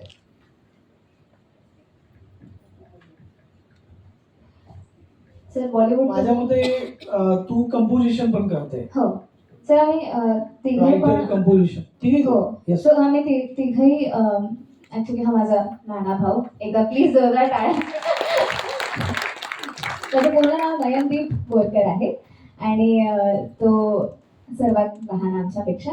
आणि सर तुमच्या प्रश्नाला उत्तर देतेच त्याआधी हे सांगते की इकडे जेव्हा मी आले 2011 मध्ये मी मुंबईत आले आणि तेव्हापासून जो हा आमचा प्रवास सुरू झालाय. त्यानंतर काही वेळानंतर मला 2019 मध्ये मी माझं बॉलिवूड डेब्यू गायले सर एका मूवीसाठी, जी अनुराग कश्यपची मूवी होती आणि तापसी पन्नू आणि भूमी पेडणेकर ह्या ऍक्ट्रेस त्या मूवीमध्ये होत्या. तुम्ही बघितलं असेल कदाचित, तो शूटिंग वाला एक मूवी होता सांड की आंख म्हणून. हा, तर विशाल मिश्रा यांचं संगीत त्या मूवीला होतं आणि I got the opportunity to sing for that movie. त्यानंतर टू बी ऑनेस्ट, तुम्ही जसं म्हणालात की बॉलिवूडमध्ये स्टेप इन केल्यानंतर युजली लोक बिझी होऊन जातात शोज आणि हे त्यांच्या पॉप्युलॅरिटीमध्ये, आणि then they don't work more harder, और maybe they stop doing different things, experiments करणं बंद करतात, कारण they are okay with whatever they have pursued so far. पण आमच्यासाठी ॲक्च्युली ते टाइम टू टाइमचा चेंज होत गेलं. आता आम्ही जेनझी आहोत, वी आर जेनझीज बेसिकली, आम्ही आणि माझा भाऊ. त्यामुळे आमच्यासाठी नवीन नवीन गोष्टी आम्हाला खूप, आता रील्सचं जमाना आलाय, तर रील्स मग ती जुने गाणी जर आम्हाला जरी आवडत असतील तरी नवीन फॉर्ममध्ये किंवा नवीन अंदाजामध्ये आम्हाला जशी आवडतात तशी, तर ते सतत आमचं टाइम टू टाइम म्युझिककडे बघण्याचा दृष्टिकोन टाइम टू टाइम किंवा त्यात क्रिएटिव्हिटी करायचा हा आमचा input time to time change होत गेला. तर आधी आम्ही सुरुवात आमची जर्नी जी झाली ती गाण्यापासूनच झाली, म्हणजे सिंगिंग, वोकल सिंगिंगपासून झाली. त्यानंतर मला असं वाटलं की अरे आता मला थोडंफार कळतं, शुड आय स्टार्ट कंपोजिंग किंवा लिहिणं सुरू करू का, बघू का. तेव्हा इनिशियली असं वाटतं की कुठे जमतंय, नाही जमणार, किंवा आपल्याला माहिती नसतं एखादी नवीन गोष्ट आपल्याला जमते की नाही जमते. म्हटलं चल यार, काय होणार, जास्तीत जास्त नाही होणार, किंवा नाही आवडतं तर नाही, थांबवून टाकू, पण सुरू तरी करू. तर जेव्हा आम्ही सुरू केलं तेव्हा आम्हाला रिअलाइज झालं की this is also fun, like this is another part, different way of looking towards music, की आतापर्यंत गाणं गात होतो, आता आम्ही आमची गाणी बनवतो. So that is truly a different vision संगीताकडे बघण्याचा. आणि त्याच्यानंतर मग आता गिटारचा जमाना आलाय. आधी ढोलक, तबला, हार्मोनियम हे सगळे वाद्य वापरायची. आता लोक रॅप करायला लागली आहेत. बाबासाहेबांची कितीतरी रॅपर्स आहेत, कितीतरी बीट बॉक्सर्स आहेत, कितीतरी इंग्लिश गाणी आली आहेत. आणि आधीची चळवळीत जी वामनदादांसारखी गाणी होती तेव्हा, of course no comparison to that, पण फॉर्म्स चेंज होत गेले. त्यामुळे आमच्यासाठी पण तो चेंज होत गेला. आय थिंक नयनदीप तुम्हाला या जनरेशनचा बद्दल बेटर सांगेल, सो मी त्याला हँडओव्हर करते माईक. सर्वांना जय भीम. जसं कृतिका ताईंनी मांडलं की माझा असा उद्देश आहे की बघा, जनरेशन आता पिढी टू पिढी चेंज झालेली आहे. मी खूप जेनझी आणि 2004चा बॉर्न आहे, आणि आमच्या नंतर जी येणारी जी पण पिढी आहे त्यांना नवं म्युझिक, नवी संगीतकडे जास्त गोडी आहे. सो बेसिकली बाबासाहेबांचे विचार किंवा चळवळीचा विचार आपण याला नवीन वे मध्ये कसं प्रेझेंट करूया, कारण लहान मुलांनी झालं किंवा आमच्या वयाच्या लोकांनी त्यांनी बाबासाहेब वाचला पाहिजे. संगीता थ्रू तुम्ही कसं कॉन्ट्रीब्युट कराल. सो आमचा तो थॉट होता की यार आम्ही स्पेशली म्हणजे जर आपण कुठले गाणे घेतले, वामनदादांचे घेतले किंवा लोकशाही विठ्ठल उमापचे घेतले, सो त्या गाण्यांना, ते गाणे तर आपण सर्वांनी ऐकलेले आहेत, पण नवी पिढीने पण ते गाणे ऐकले पाहिजे. त्यांच्यातला जो मेसेज आहे तो तिथे पोहोचला पाहिजे. सो त्याला नवीन वे मध्ये थोडंसं कंपोज करणं, नवीन वे मध्ये प्रेझेंट करणं हा आमचा उद्देश होता. आणि गिटार्स आणि हे सगळं अट्रॅक्शन आहे पिढींचं, नवीन लोकांना लवकर म्हणजे generation to generation music pass on झालेलं आहे. तेव्हा कसं ताईंनी सांगितलं की ढोलक आणि यावर हार्मोनियम, ढोलक आणि प्रेझेंट करायचे तबला. सो आता पिढी टू पिढी चेंज झालेलं आहे आणि आता गिटार झाले, पियानो झालं, याची अट्रॅक्शन आहे. सो आमचं होतं की याला नवीन वे मध्ये प्रेझेंट करूया. जे गाणे जे इम्पॉर्टंट मेसेज देत आहेत त्यांना नवीन पिढीपर्यंत पोहोचण्याचं काम जे आहे ते बेटर करता येईल जर आपण हे इन्स्ट्रुमेंट्स ऍड केले आणि लोकांपर्यंत जास्त पोहोचू शकेल. जे यंग जनरेशन आहे त्यांना आपण बाबासाहेब कसं त्यांना सांगू शकू, ते आमचा दरवेळेस प्रयत्न राहतो. सो मला तरी तेच वाटतं की तो प्रयत्न खूप छान जातोय, लोकांना आवडत आहे. आणि थँक्यू सो मच. ते तुम्ही पारंपरिक जे गीत आहे, जे लहानपणीपासून आम्ही ऐकत आलोय सगळेजण घरी, त्या म्हणजे त्याला तुम्ही एकदम क्लासिकल टच दिलेला आहे. खूप वेगळ्या फॉर्मॅटमध्ये तुम्ही ते गाता, आणि मला असं वाटतं की ते विशेष लोकप्रिय आहे, खूप लोकप्रिय आहे. म्हणजे थोडं वेगळ्या जगातच गेल्यासारखं वाटतं, आणि असं वाटत नाही की आपण लहानपणी हीच गाणं ऐकत होतो. म्हणजे त्याला वेगळं तुम्ही हे केलंय. तर याचा थॉट तर काही सांगितलंय, तुमचा थॉट याच्या मागचा काय होता की याला थोडं वेगळं टच दिलं पाहिजे आपण सगळ्या याला, आणि ॲट द सेम टाइम गायिका आहात तुम्ही, त्यामुळं तुम्ही जे सगळ्यात बेस्ट तुम्हाला वाटतं याच्यातलं ते आपल्याला गावं लागेल. येस, तर मला असं वाटतं की आपण आम्ही मोठे होत असताना, म्हणजे वयाने मोठे होत असताना, आम्ही बऱ्याचशा गोष्टी अशा आम्हाला जाणवल्या की आमची जी वर्क फील्ड आहे त्याच्यामध्ये काही काही फ्लॉज आहेत, त्याच्यामध्ये काही काही लूप होल्स आहेत. आणि ते याच्यासाठी त्या चुका आहेत कारण की त्याच्यावरती कोणी काम केलं नाही किंवा त्या गोष्टीला तेवढं महत्त्व आहे असं कोणी लक्ष देऊन त्या गोष्टींकडे काम केलं नाही. जसं आपल्यासाठी बाबासाहेबांची चळवळ म्हणजे जय भीम म्हटल्यानंतरच सुरू होते असं समजलं जातं. पण माझ्यासाठी मला असं वाटतं की आपणच एकमेकांना जय भीम करत राहिलो तर मग बाकीच्यांना बाबासाहेब कधी कळणार. इफ यू अँड मी, आपण आपलीच लोक आपापसातच जर एकमेकांना बाबासाहेब सांगत राहिलो तर बाबासाहेब आपण बाकीच्यांना, आपल्याला तर माहितीच आहेत बाबासाहेब. म्हणजे मला असं वाटतं की बाबासाहेबांना तुम्ही आपण आपल्यातच जर ठेवलं तर ती बाबासाहेबांवरती इनजस्टिस आहे. He is a global man, है ना. Babasaheb is a global man आणि बाबासाहेब भारताबाहेर आहेत ते त्यांच्या स्वतःच्या मेहनतीमुळे आणि त्यांची त्यांची ख्याती आहे. ते त्यात आपल्याला काही घेणं देणं नाही. Basically he was a global person all his life. त्यामुळे ते त्यांच्यामुळे लोक लंडनमध्ये जयंती करतात आणि US मध्ये 6 डिसेंबरचे कार्यक्रम होतात कारण की ते बाबासाहेबांनी त्यांची त्यांची तेवढी, त्याच्यात तुम्ही बाबासाहेबांना पॉप्युलर आपण नाही केली, बाबासाहेबच पॉप्युलर होते. तर मला असं वाटतं की ते तो भाग जर आपण सोडला, ही बिंग इंटलेक्च्युअल किंवा बाबासाहेबांचा त्यांची पॉप्युलॅरिटी, त्यांच्या इंटेलिजन्सची जी पॉप्युलॅरिटी आहे ती सोडली तर तुम्ही मी सोडून बाबासाहेबांसाठी काय करतोय आपण, मला सांगा. किती लोक आहेत आपण, बाबासाहेबांनी आपल्याला नास्तिक ठेवलंय का? बाबासाहेबांनी आपल्याला धर्म दिलाय ना. He has converted us to Buddhism. तुम्ही बुद्धिझमसाठी काय करता? तुम्ही फक्त बाबासाहेबांसाठी करता. This is my open challenge to everybody की आपण फक्त बाबासाहेबांना घेऊन धरलं. आपण बाबासाहेबांनी जे सांगितलंय ते काहीच करत नाही. आपण बुद्धिझम, किती लोक पंचशील फॉलो करतात, किती लोक दर रविवारी विहारात जातात, किती लोक मुंबई पट्ट्यात कोकण भागात इकडे जो रॉक मिळतो त्याच्यामध्ये बुद्ध लेण्या आहेत. 2,500 वर्ष जुन्या लेण्या आहेत. आपली कान्हेरीची लेणी जी आहे that is 2000 year old Buddha लेणी. ते तुमचं कुळदैवत आहे. तुम्ही किती वेळा गेले? तुम्ही किती लोकांना, किती मुलांना घेऊन जातो आपण, किंवा किती लहान मुलांना तुम्ही घेऊन मुंबई पट्ट्यातले जितके भरपूर लेण्या आहेत आपल्याकडे ना, ही आहे, कुडा लेणी आहे, कारले आहे, कारले भाजे, ह्या सगळ्या बुद्ध लेण्या आहे. हा दिस इज हिस्ट्री. आपण किती त्या बुद्धिझमला किती कॉन्ट्रीब्युट करतो. आपण जयंती करतो, आपण बुद्धपौर्णिमा करतो आणि आपण 14 ऑक्टोबर म्हणजे फक्त दसरा करतो. त्याच्या व्यतिरिक्त आपण काहीच नाही करत. मला असं वाटतं की बाबासाहेब खूप पॉप्युलर आहे, बाबासाहेब खूप महान आहे. आपल्याला आपल्या डेली लाईफस्टाईलमध्ये बुद्धिझम कसं अडॉप्ट करून आपण कसं बाबासाहेबांच्या विचारांना मान्य करून आपली लाईफ सुधारतोय, हा गेम आहे. म्हणजे मला असं वाटतं that is the thing that you should do. आणि आमचा जसं तो पण बोलला की वामनदादांनी जे लिहिलंय ते हा का ऐकेल किंवा हा याला कसं कळेल. कारण ह्याच्यासाठी वामनदादा रात्रभर बसून प्रबोधन करायचे. याची रील 30 सेकंड संपते. त्याला तुम्ही बसून रात्रभर ह्याच्या जनरेशनच्या 10 मुलांना पकडलं आणि त्यांना बसवलं आणि त्यांना म्हटलं की वामनदादांचं जे प्रबोधन तुम्ही रात्रभर बसून, त्यांना काय नाही कळणार.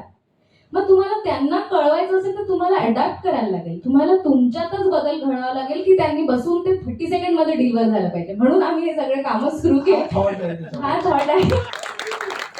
कारण मला असं वाटतं की तेवढा पेशन्स आताच्या जनरेशन मध्ये नाहीये. तर तुम्ही फक्त हेच नाही बोलत राहणार की काय ही लोक, कशी ही लोक शिकणार, आम्ही तर हे केलं, आम्ही तर ते केलं. पण तुम्ही आता त्यांच्यासारखं करायला लागा. तुम्ही त्यांना जे पटतं त्यांच्या साच्यात तुम्ही बसा आणि त्यांना समजावून सांगा. तर ते पर्पज आहे. म्हणजे आय फील की आपण सोल्युशन ओरिएंटेड असलं पाहिजे, रादर दॅन आपण प्रॉब्लेम्सला पॉईंट आउट केलं की तुम्ही असे, तुमची जनरेशन अशी, तुम्ही काय शिकणार, तुम्ही काय बाबासाहेब वाचणार. हे केल्यापेक्षा मला असं वाटतं अशा काही गोष्टी, जसं आम्ही थोडासा आमचा प्रयत्न करतोय की अच्छा तुम्हाला जॅझमध्ये ऐकायचे बाबासाहेब जॅझ ऐकवतो, तुम्हाला इंग्लिशमध्ये ऐकायचं इंग्लिश ऐकवतो, असं आम्ही सगळं प्रयत्न करतो. रिसेंटली मला सांगायचं आम्ही चेन्नईला एक कार्यक्रम केला सर आणि तिकडे आम्ही पारंजित खूप ख्यातनाम डिरेक्टर आहेत त्यांच्यासाठी आम्ही एक कार्यक्रम केला जिकडे 50,000चा ऑडियन्स होता आणि आम्ही तिकडे मराठी भिंगीतं गायलो, आम्ही तमिळ गायलो, आम्ही इंग्लिश गायलो, आम्ही हिंदी गायलो, आम्ही कबीराचे दोहे गायलो, आम्ही आदिवासी फोक गायलो, आम्ही म्हणजे आम्हाला जितका वेळ दिला होता त्याला आम्ही सगळं गायलो होतं त्यातलं एक गाणं सर्व फॉर्मॅट करून येस तर त्यात आम्ही एक गाणं गायलं अरिवू म्हणून एक तमिळचा एक खूप फेमस रॅपर आहे त्यांनी हे गाणं लिहिलंय आणि ह्या इंग्लिश गाणं आहे पण मी तुम्हाला सोप्या शब्दात समजून सांगते गाण्याचं नाव आहे I feel like a panther म्हणजे मला पॅन्थर सारखं फील होते reading Ambedkar I feel like a panther reading Ambedkar so this is the name of the song आम्ही ऐकतो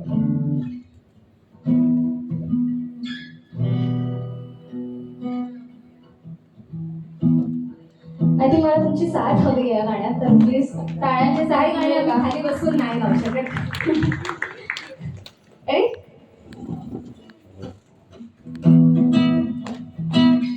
टाळ्या.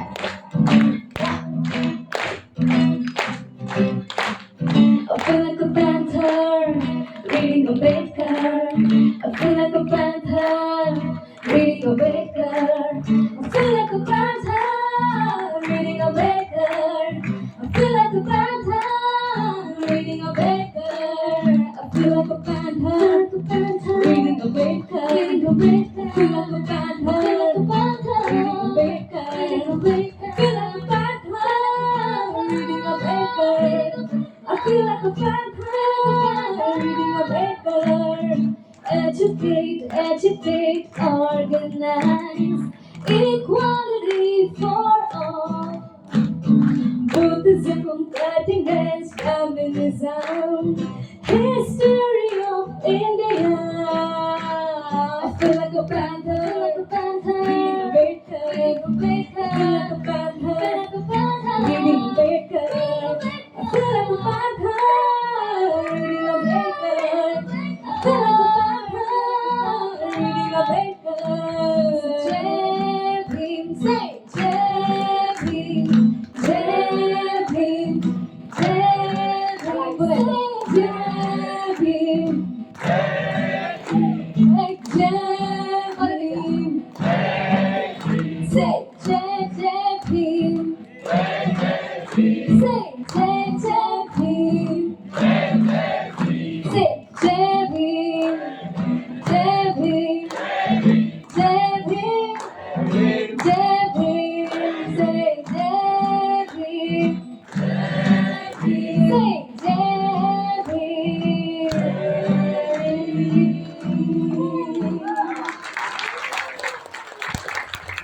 काय मस्त गायला सुंदर सुंदर गाडी गाया जबरदस्त. थँक्यू सर थँक्यू सो हा मला तेच सांगायचं होतं आता हे असं तुम्ही ऐकवलं तर नाही ऐकणार का लोक ऐकणार ना आणि अत्यंत प्रभावीपणे.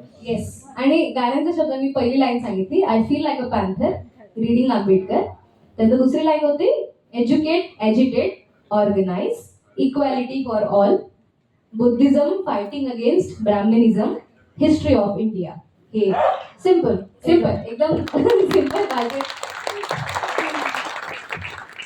सो हा आमचा प्रयत्न असतो आणि मला असं नक्की वाटतं की आता म्युझिक आहे म्हणून आम्ही म्युझिक आहे तुम्ही तुमच्या क्षेत्रात काम करता इथे भरपूर लोक आहेत इथे ॲडमिन मधली भरपूर लोक आहेत इथे रायटर्स आहेत आपल्याकडे इथे तुमच्यासारखी लोक आहेत इथे स्टुडंट्स आहेत माझं असं म्हणणं आहे की आपण थोडंसं सोल्युशन ओरिएंटेड काम करायला सुरू केलं पाहिजे जिकडे आपल्याला वाटतं की ही गोष्ट समजत नाही तुमच्यापेक्षा 20 वर्ष लहान मुलाला पकडा आणि त्याला विचारा की त्याला कसं समजेल आणि त्याला तसं समजावून सांगा that is the way to work according to me I feel so yes आपण ते सुरू केलं पाहिजे अलीकडे सोशल मीडियावरचं जे थोडं कंटेंट किंवा फीड बघितलं तर ते खूप बटबटीत किंचाळणं वेगवेगळं असतं कारण स्वतःला सोशल मीडियामध्ये वेगळी आयडेंटिटी फटाफट आयडेंटिटी लागते पण तुमचे रील्स आणि सगळं बघितलं तर खूप शांत संयमित आणि असं म्हणायला काही हरकत नाही की ते रील बघितली ना तर एक मनाला एक सुकून मिळतो शांतता मिळते तर हे सगळं तुम्ही कसं करता म्हणजे आणि तुम्ही ठरवलं होतं का की तुम्हाला सोशल मीडियाला कशा पद्धतीनं समोर जायचं आहे कशा रीतीनं तुम्हाला स्वतःला प्रेझेंट करायचं आहे आणि ऑफकोर्स त्यानंतर त्याच्यातलं सगळ्यात तुमचं आवडीचं गीत पण. सर आय थिंक कुठलीही कला तुमच्या कलेतनं तुम्ही कसे आहात, तुमचा स्वभाव कसा आहे हा दिसत असतं. सो सिन्स आम्ही खूप बुद्धांचे विचार आमच्यात खूप आहेत किंवा आम्ही खूप आधीपासूनच आनापान शिबिराला किंवा विपश्यनेला जायचे. आम्ही लहानपणीपासूनच आम्ही 2 दिवसाचं शिबिर करायचो आणि हे सगळं करायचो. त्यामुळे आमच्यात खूप आम्हाला खूप पीसफुल गोष्टी किंवा खूप पीसफुल म्युझिक किंवा खूप पेशंट म्युझिक खूप आवडतं. तर तेच आम्हाला डिलिव्हर बेसिकली करायचं असतं. तर आमच्या कुठल्याही म्हणजे सिन्स तुम्ही मेन्शन केलं की आमच्या प्रोफाईलवरती जे आमचं जी पण काही गाणी आहेत किंवा जी पण आमची पोस्ट्स आहेत त्यातनं तुम्हाला किऑटिक काहीच नसणार. असं काहीतरी ऐकून तुम्हाला कधी वाटणार नाही की बापरे खूप कर्कश आहे किंवा खूप नाही कळतंय किंवा खूप ढिच्चिक ढिच्चिक ढिच्चिक आहे असं सगळं आहे. असं तर डेफिनेटली सर नाही दिसणार, कारण आमचं कामच बेसिकली आम्हाला हेच किती पीसफुल डिलिव्हर करतात, किती क्वालिटी म्युझिक डिलिव्हर करतात. कारण आम्ही शिकलो आहे भारतीय क्लासिकल म्युझिक, ज्याच्यात ऑलरेडी खूप पेशन्स शिकवलं जातं आणि खूप क्रिएटिव्हिटी आणि तुम्ही सिम्पलेस्ट फॉर्ममध्ये तुमच्या विचारांनी बेसिकली तो जो म्युझिक ते जे कडवं असतं किंवा ते जे 4 ओळी असतात त्याला ख्याल म्हणतात. सो ख्याल इज बेसिकली तुमचे खयाल. तर तुमचा खयाल, तुमचे जे थॉट्स आहेत, तुमची जी क्रिएटिव्हिटी आहे ती तुम्ही त्या 4 ओळींच्या त्या स्टॅन्झामध्ये तुम्ही ते डिलिव्हर करायचं किंवा त्या रागाचा जो स्वरूप आहे तो तुम्ही तुमच्या विचारांनी मांडायचा. स्वर तेच असणार 7, पण तुम्ही तुमच्या हिशोबाने त्याला मिक्स अँड मॅच करून किंवा कसं तुम्ही गाताय ते तुम्ही तुमच्या हिशोबाने त्यात इनकल्केट करा आणि डिलिव्हर करा. तर तुम्ही प्रत्येक राग यमन फॉर एक्झाम्पल, आता माहिती नाही तुम्ही जस्ट एक सिम्पल एक्झाम्पल देते की राग भूपाली किंवा यमन असेल किंवा राग भूपालीच कन्सिडर करूया.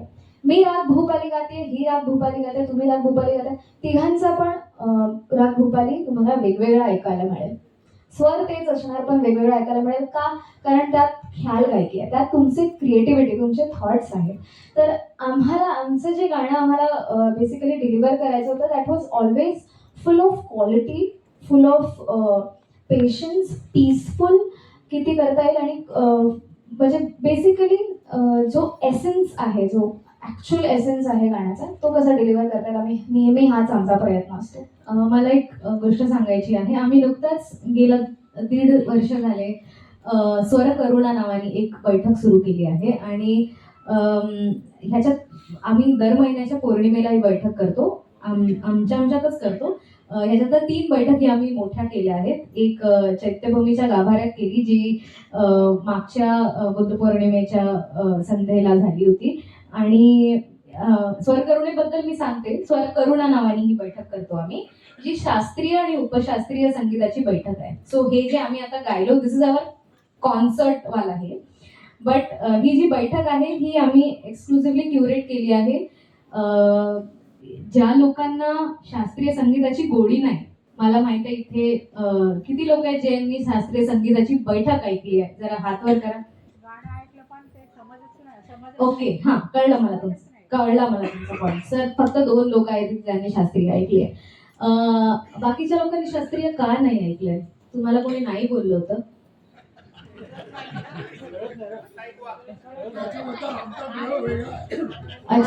आवडत नाही. ठीक आहे, कळत नाही. ठीक आहे, कळत नाही मी समजू शकते. पण म्हणजे आपण शास्त्रीय आपल्या लोक म्हणजे जसं आता खूप जास्त मला जर इंटिमेट बोलायचं झालं तर असं बोललं जातं की शास्त्रीय संगीत हे फक्त कुठल्या तरी एखाद्या समुदायाच्या मालकीचं संगीत नाही आहे. शास्त्रीय संगीत संगीत आहे आणि हा आमचा थॉट होता जो आम्हाला संगीताबद्दलचा, शास्त्रीय संगीताबद्दलचा चेंज करायचा होता. आणि आम्ही दर बैठकीला ज्यांनी कधीच शास्त्रीय ऐकलं नाही तशा लोकांना घेऊन बसवतो आणि त्यांना ऐकवतो. आणखी एक गोष्ट मला याच्यात ऍड करायची आहे की स्वर करुणा जी बैठक आम्ही क्युरेट केली आहे तर त्याच्या मागचा हा एक उद्देश होता की आपल्याला बौद्ध धर्मात मेडिटेशनला खूप महत्वाचं आहे. तुमचं चित्त एकाग्र होणं खूप गरजेचं असतं आणि शास्त्रीय संगीत हे एक मेडिटेशनचं खूप मोठं माध्यम आहे जे लोकांना माहितीच नाही आहे, कारण कधी अंगवळणी आलंच नाही आपल्या ते. आणि हे मी बिलकुल हवेत तीर नाही मारत आहे. एक आर्ट हिस्टॉरियन आहे ज्यांच्याकडनं मी विथ प्रूफ हे सगळं घेतलं आहे की बौद्ध काळात जेव्हा गाथा गायल्या जायच्या त्या शास्त्रीय संगीतात निबद्ध करून गायल्या जायच्या. सो शास्त्रीय संगीत आणि बौद्ध धर्म ह्यांचा काय दूरपर्यंत संबंध नाही असं समजणं आपण बंद करूया. ठीक आहे. आणि जसं मी सांगितलं की ह्या थॉटला घेऊन आम्ही ही जी बैठक डिझाईन केली आहे ह्याच्यात आम्ही 1 तास शास्त्रीय संगीत गातो आणि त्याच्यानंतर उपशास्त्रीय म्हणजे सेमी क्लासिकल फॉर्म मध्ये जी बुद्धभीम गीत आहेत ती गातो. सो ही स्पेशली बैठक आम्ही क्युरेट केली आहे आणि मी सगळ्यांना आग्रहाचं आमंत्रण देते. आम्ही पब्लिकली बैठक ही वर्षातून 2दा करतो, तर आवर्जून नक्की या. शास्त्रीय संगीत आहे आणि ते सगळ्यांनी मेडिटेशन सारखं ऐकलं पाहिजे.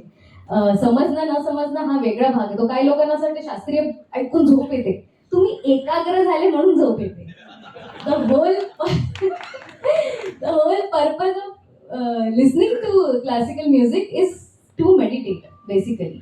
सो तुम्ही आमच्या स्वरकरुणा या बैठकीला नक्की या. आम्ही नवी हा उपक्रम सुरू केला आहे ज्याच्यात आम्ही शास्त्रीय गातो आणि आम्ही जे शिकलोय ते तुम्हाला तुमच्यापर्यंत पोहोचलं पाहिजे. आमचे लोक आमचं संगीत नाही ऐकतील तर कोण ऐकेल? आणि हा आपला कार्यक्रम आहे ओपन फॉर ऑल.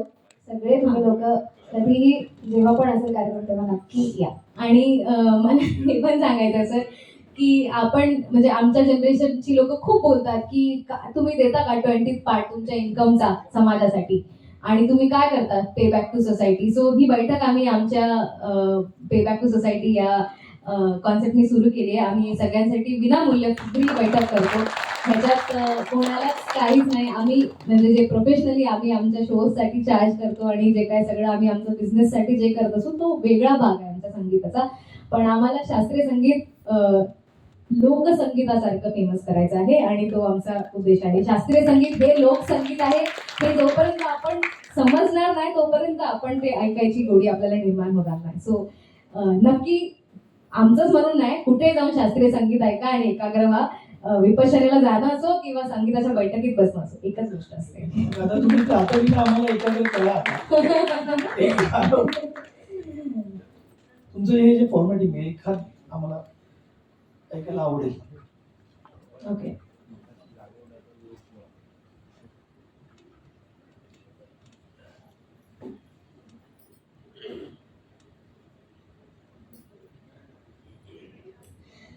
तर मला हे सांगायचं आहे की शास्त्रीय तर झालंच पण याच्याबरोबर आम्ही शास्त्रीय मी तुम्हाला काहीतरी ऐकवते पण मला हे सांगायचं की आम्ही फक्त बाबासाहेब आणि गौतम बुद्धांपुरतंच आपण लिमिटेड नाही राहू शकत. आपल्याला बाकी लोक पण आहेत खूप चांगली ज्यांच्यावरती पण कॉन्सन्ट्रेट केलं पाहिजे. तर सावित्रीबाई फुले ज्योतिबांवरती आम्ही एक अँथम केलं आहे जे मला तुम्हाला ऐकवायचं आहे. त्याचबरोबर आम्ही मागच्या वर्षी भीमराय या नावाचं एक अँथम केलं होतं ज्याच्यात जे मराठी आणि पाली भाषेत आहे आणि त्यात आम्ही भीमस्तुती आणि भीमस्मरण ह्याला कोलॅबरेट करून आम्ही त्याचा अँथम बनवलाय. सो असे एक्सपेरिमेंट्स आम्ही करत असतो. तर त्यातलं हे महात्मा फुलेंचं जे केलंय आम्ही ते ऐकवतो.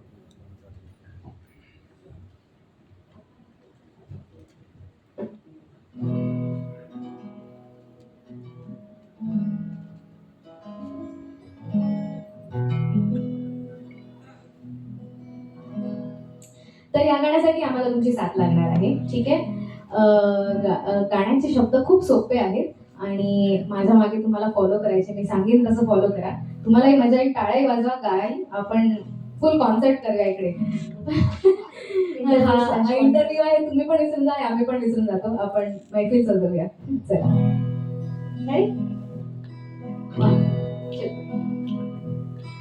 हा फुलाचा देश हो ज्योतिबाचा देश हो. हा फुलाचा देश हो ज्योतिबाचा देश हो. हा फुलाचा देश हो ज्योतिबाचा देश हो. हा फुलाचा देश हो ज्योतिबाचा देश हो. हे गेले अनंत कैसे न राहो. हे गेले अनंत कैसे न राहो. संदेश जप जगाला देऊ, संदेश जगाला देऊ. हा फुलांचा देश हो, ज्योतिबाचा देश हो. हा फुलांचा देश हो, हा ज्योतिबाचा देश हो. बरसात बरसे तुझ्या विचारांची, बरसात बरसे तुझ्या विचारांची. सुपीक होय प्रदेश, सुपीक होय प्रदेश, सुपीक होय प्रदेश. ज्योतिबांचा तुम्हाला गायचं हो, हा फुलांचा देश हो, ज्योतिबांचा देश हो. हा फुलांचा देश हो, ज्योतिबांचा देश हो. हा फुलांचा देश हो, हा ज्योतिबांचा देश हो.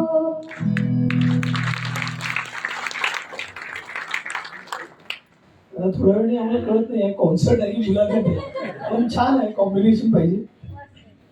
भीमस्तुतीची एक वरून दाखवायला. नक्की नक्की नक्की. घेऊया आपण पुढे. बोर नाही ना होत आहे कोणाला.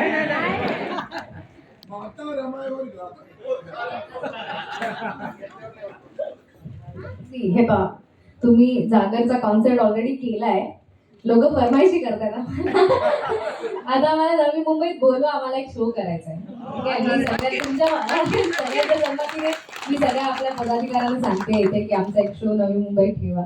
आमची खूप इच्छा आहे येऊन परफॉर्म करायचा. आम्ही महाराष्ट्राच्या बाहेर इतके कार्यक्रम करतो, पण आम्हाला महाराष्ट्रात एक खूप चांगला दर्जेदार कार्यक्रम करायची खूप इच्छा आहे, आणि एस्पेशली नवी मुंबईत करायची इच्छा आहे.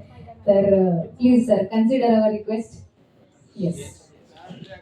जग आता थोडं वेगाने बदलत चाललंय, जसं आपण झेनझी बोललोय, त्यांच्या वेगळ्या कन्सेप्ट आहे, सगळं आहे. सोशल मीडिया सारखे प्लॅटफॉर्म्स अवेलेबल आहे. तुम्हाला जर तुमच्याकडे काही असेल तर तुम्हाला सोशल मीडिया सारखे प्लॅटफॉर्म आहे, अनेक प्लॅटफॉर्म्स आहेत. तर मला असं वाटतं की या सगळ्या बदलत्या काळामध्ये संगीताचं माध्यम पण प्रचंड बदललं आहे, जे नयननी सांगितलेलं आहे. पण तुम्हाला प्रकर्षाने फुले आंबेडकरी किंवा आंबेडकरी जलसा संगीत हे सगळं जे काही पारंपरिक आपलं सगळं जे संगीत आहे, याच्यामध्ये काय बदल व्हावे असं तुम्हाला वाटतं, की जे प्रकर्षाने तुम्हाला वाटतं की हे व्हायला पाहिजे नव्या सगळ्या याच्यानुसार? त्याला काहीही उत्तर नयननी दिलं होतं, पण तुम्हाला गायिका म्हणून जेव्हा तुम्ही नवनवे प्रयोग करता तेव्हा तुम्हाला काय वाटतं? मी जसं मगाशी बोलले की आपल्याला नव्या काळानुसार आपले विचार आणि आपले आचार दोन्ही बदलणं खूप गरजेचं आहे. कारण तुम्ही आता मी माझ्या सहित मोजून सांगते की आपल्यातली इतकी जितकी लोक आहेत ही पुढच्या 50 वर्षात नाही राहणार आहेत. ठीक आहे, या हॉलमध्ये बसलेली प्रत्येक व्यक्ती 50 वर्षानंतर जगणार नाही आहे. तर त्याच्यानंतर तुम्ही कसा हा वारसा पुढे चालवणार? तुम्ही जर म्हटलं की तुम्ही तुमच्या हिशोबाने आहे ना, कोणी आहे का ज्यांना वाटतं की 50 वर्षाच्या वरती जगू, तर तुम्ही नक्की जगा तुमचं आयुष्य, माझं आयुष्य तुम्हाला लाभो. पण माझं असं म्हणणं आहे की प्रॅक्टिकली बोलूया की ह्या हॉलमधली लोक 50 वर्षापेक्षा जास्त जगणार नाही आहेत. मग बाबासाहेबांचं काम हे काय फक्त आपण 100 वर्ष पुढे नेणार आहोत का? तिथून पुढे पण काहीतरी कसं तरी गेलं पाहिजे ना. तर तुमच्यासाठी तुम्ही तुमच्याच हिशोबाने तुमच्या फॅशननी जर काम करत राहिले तर ते नवीन पिढीला कधीच कळणार नाहीये. आणि आपण अशा युगात राहतो जिकडे सगळ्या गोष्टी इतक्या फास्ट आहेत, म्हणजे इतक्या फास्ट आहेत की तुम्ही ChatGPTला एक प्रॉम्प्ट टाकला की तुम्हाला लगेच सगळं येते. तुम्ही युट्यूबवर जगातली कुठलीही गोष्ट कधीही सर्च करू शकता तुमच्या फोनवर, जे आपण 10 वर्ष आधी 15 वर्ष आधी नव्हतो करू शकत. सोशल मीडिया आहे गरजेचं नाही. सोशल मीडिया ला म्हणजे मला जस्ट बोलता बोलता थॉट आला, social media is the biggest democracy in India मला वाटते. सोशल मीडियामध्ये कोणी लहान मोठं अनलेस अँड अंटिल तुम्हाला कोणी ब्लॉक केलाय किंवा अनलेस अँड अंटिल तुमचं चॅनल कोणी हॅक केलंय, तुम्हाला सहसा म्हणजे आपल्याला there is no inequality on social media. तुम्ही लहानातला लहान तळागाळातला माणूस असो किंवा मोठ्यातला मोठा कोणी बिलियनियर असो, तुम्हाला सगळ्यांना सोशल मीडिया एकसारखं अवेलेबल आहे, फ्री. तुम्हाला पैसे पण नाही द्यायचे त्या गोष्टीसाठी. तर मला असं वाटतं की इतकं मोठं माध्यम आपल्याकडे असताना फक्त इंटरनेट रिचार्जचे तेवढे पैसे तर मला असं वाटतं की काय एक्सक्यूज आहे आपल्याकडे की आपण काम नाही करायचं, है ना. तुमच्याकडे सगळ्यात मोठा माध्यम आहे. जेव्हा प्रिंट मीडिया एकदमच बेसिक होतं किंवा जेव्हा सोशल मीडिया एवढं ऍक्टिव्ह नव्हतं तेव्हा जास्त मेहनत घ्यायला लागायची लोकांपर्यंत पोहोचायला. बाबासाहेबांना स्पीचेस त्यांचे लिहून ठेवायला लागले की ते आपल्याला आज वाचता यावेत की त्यांनी तेव्हा काय बोललंय. आता तर तसं नाहीये. आता मी जे बोलेल ते रील्सवर तुम्ही आता अर्ध्या तासात टाकाल सगळं. तर इट इज व्हेरी फास्ट आणि क्विक. तर मला असं वाटतं की त्याचा फायदा आपण केला पाहिजे. आणि जसं मी बोलले की पुढच्या जनरेशनसाठी तुम्ही हे म्हणूच नाही शकत की त्यांचं ते बघतील, त्यांचं ते काय नाही बघू शकत. तुम्हाला ते द्यावं लागणार आहे. आणि एवढे वर्षानुवर्ष ज्या काही गोष्टी आपण करत आलोय, आपला जो इतिहास आहे, जो आपलं, मी अगेन मगाशी जसं बोलता बोलता बोलले की आपण लोक म्हणतात की हा शिर्डी आमचं कुलदैवत आहे, आम्ही मक्का मदिना चाललो, आमचं ते दॅट इज आवर पिलग्रिम, आम्ही गोल्डन टेम्पल चाललो, आम्ही इकडे चाललो, आम्ही तिकडे चाललो, आम्ही काशीला चाललो, आम्ही विश्वनाथला चाललो. ते आपल्याला वाटतं की आपल्याकडे, म्हणजे बुद्धिस्ट लोकांना असं वाटतं की त्यांच्याकडे देर इज नो काय म्हणतात त्याला, pilgrim place to them, you go to the लेणी. मला असं म्हणणं आहे. तुम्हाला विहारांचं किंवा हे ते हे मॅनमेड आहे, चल असा विचार करूया आपण. पण 2,500 वर्षापूर्वीची एखादी गोष्ट तुमच्या आमच्या स्पेसमध्ये असताना तुम्ही त्याला पिलग्रिम का नाही मानू शकत, किंवा तुम्ही त्याला तुमचं कुलदैवत का नाही मानू शकत. तुम्ही जा बुद्ध लेणीत जा, त्या स्तूपासमोर बसून तुम्ही बुद्धवंदना घ्या. घेऊ शकतो ना आपण, घेऊ शकतो की नाही. करतो आपण, नाही करत आपण आपण फक्त मिरवणुकी काढतो, आपण आंदोलनं करतो, आपण बाबासाहेबांचे नारे लावतो. पण मला असं वाटतं त्याच्या परे जाऊन ते सगळं सोडून बाबासाहेबांनी बुद्ध धर्म दिला. आणि मला असं वाटतं आता this is the right time to work on Buddhism. Ambedkarism आपल्या अंगात आहे, तो असणारच आहे, तो राहणारच आहे. मला असं वाटतं की त्याच्या पुढे जाऊन आपण जितकं जल्लोषाने आपण जयंती करतो, तितक्याच जल्लोषाने आपण बुद्ध पौर्णिमा केली पाहिजे, तितक्याच जल्लोषाने आपण बुद्ध धर्म स्वीकारला पाहिजे आणि तो आपल्या रोजच्या जीवनात अंगीकरण केला पाहिजे. आणि त्याच्यासाठी यंग जनरेशन पर्यंत तो पोहोचायला हेच माध्यम यूज होणार आहेत. मला असं वाटतं की तुम्हाला अडॅप्ट करायला लागेल. तुम्हाला जसं मी म्हटलं की नाही होणार पाठ भीमस्तुती भीमस्मरण, मग आम्ही गाणं बनवलं, त्याचं गाणं आहे का, गाणं पाठ करा. सोपं आहे ना. एखादी गोष्ट आपण तुम्हाला डिलिव्हर करताना तुम्हाला ती सोप्या पद्धतीतच डिलिव्हर करायला लागेल. तर मला असं वाटतं की अडॅप्शन जे आहे आताच्या काळात ते खूप इम्पॉर्टंट आहे. नवीन पिढी कशाला अट्रॅक्ट होते ते समजून घ्या, त्या माध्यमातून त्यांना धम्म सांगा, बाबासाहेब सांगा, मोठे विचारवंतांचे विचार सांगा. That is how I feel काम केलं पाहिजे. म्हणजे एक दुसरी पण ओळख आहे ती म्हणजे अलीकडे जो तुम्ही कोकण कलेक्टिव्ह नावाचा जो बँड आहे तो तुम्ही 5 जणींनी मिळून डेव्हलप केलेला आहे. तर तो सध्या खूप गाजतोय. तर एक तर या बँड मागची जी तुमची जी संकल्पना होती ती काय होती, आणि अर्थातच त्या बँड मधलं तुमचं आवडतं गाणं. येस, तू बोलशील, तू बोलली.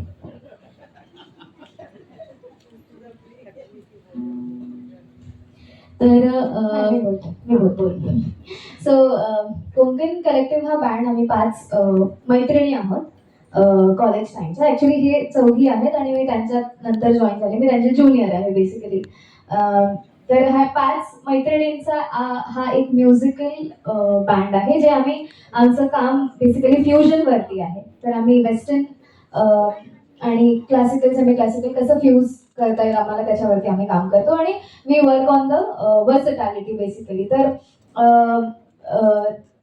शी is the OG collective member आणि नंतर मी त्यात जॉईन झाले. So she knows more about the band, so I think just आम्ही जसं तिने मेन्शन केले की हा मल्टी लँग्वेज आणि मल्टी जॉनरा बँड आहे, ज्यात आम्ही ऑल ओव्हर इंडिया शोज करतो. आणि त्याच्यात त्याला काय म्हणतात, त्याला सोशल अँगल नाही आहे. It is just for entertainment purpose. 5 beautiful ladies singing and performing for you.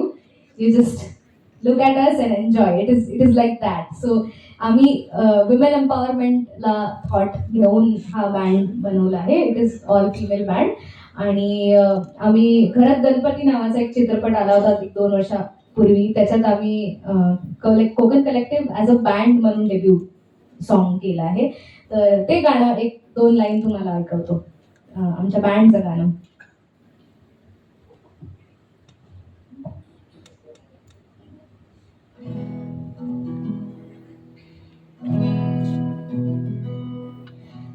माझ्या कोकणचो रूपा भारी, कोकणचो रूपा भारी, माझ्या कोकणचो बायको रो भारी. दिसते भारी गणपतीची स्वारी, आला दिसवा माझ्या घरी. मालवण चिपळूण सावंतवाडी, माझ्या कोकण गावांचो देवा भारी. दिसतंय भारी गणपतीची स्वारी, माझ्या रोकडा वाटे तुम्ही बलभागारी. हे आणखी गाणं आहे त्या चित्रपटातलं, जे घरात गणपती नावाचा चित्रपट करतो. अनेकदा बॉलिवूड किंवा कुठल्याही मोठ्या क्षेत्रामध्ये जेव्हा अनेक लोक नाव कमवतात, म्हणजे असंख्य लोकांनी नाव कमवलेलं आहे.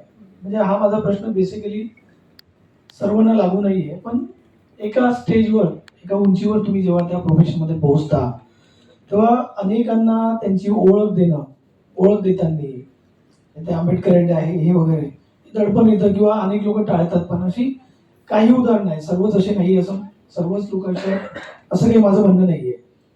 तर तुमच्या आयुष्यात तुमच्यावर कधी असं दडपण आलं? सर मी तुम्हाला सांगते, ह्या बाबतीत माझं थॉट खूप क्लिअर आहे.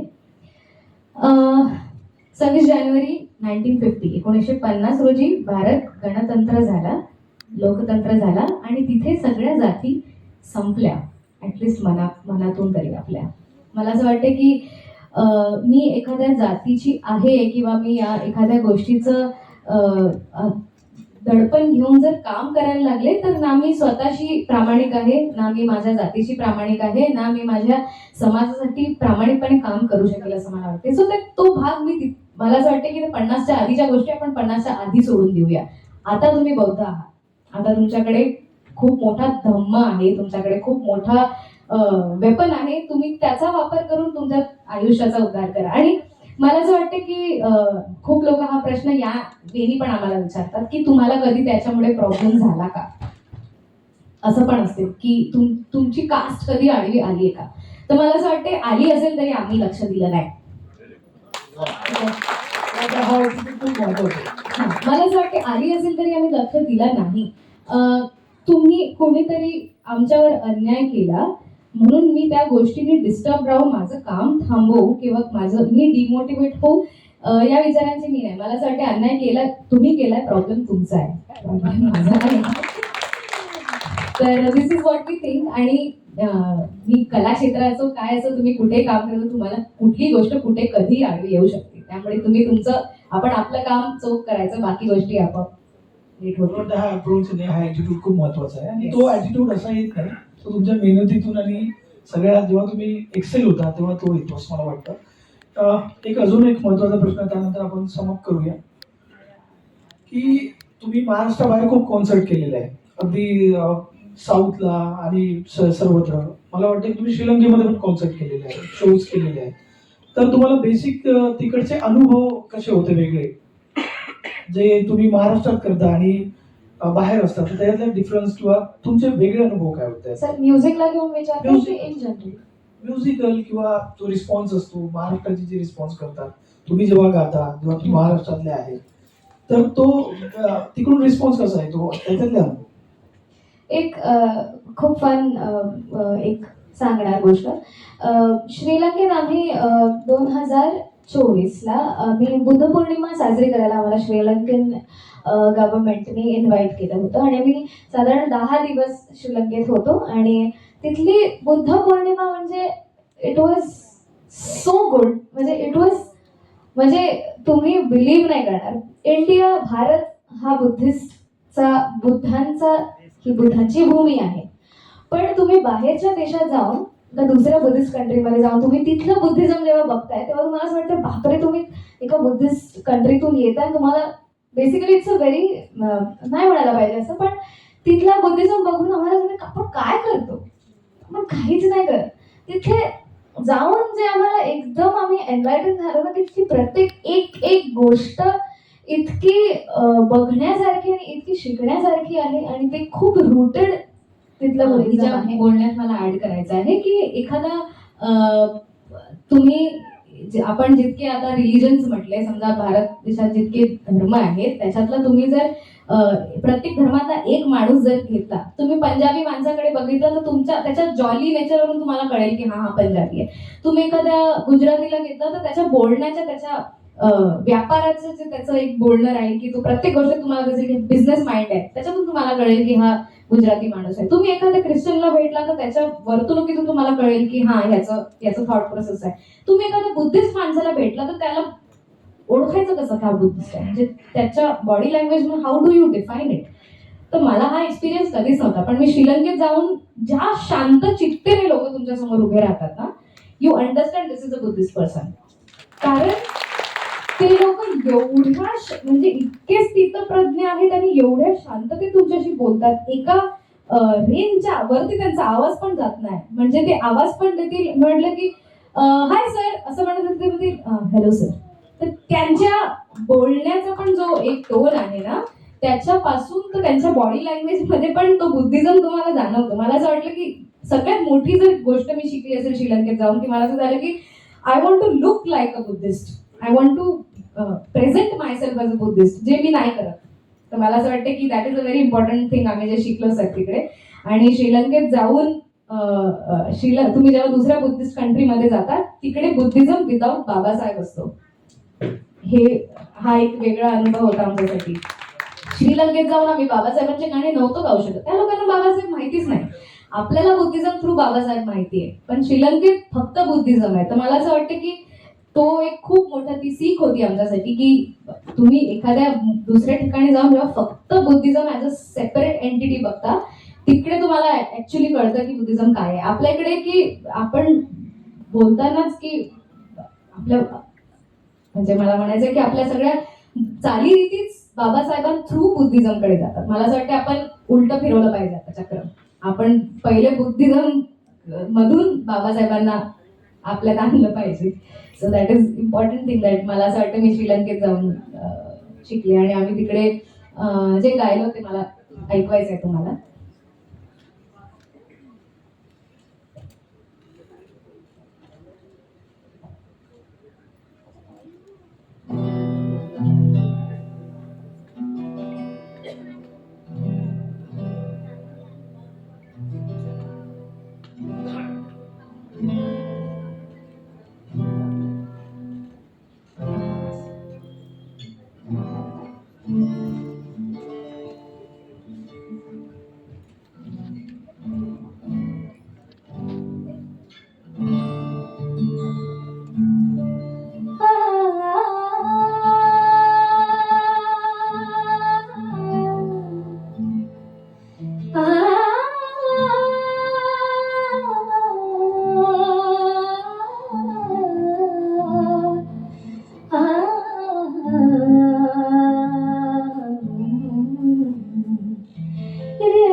घबराए जब मन अनमोल और हृदय हो डावाडोल, तब मानव तो मुख से बोल बुद्धं शरणं गच्छामि.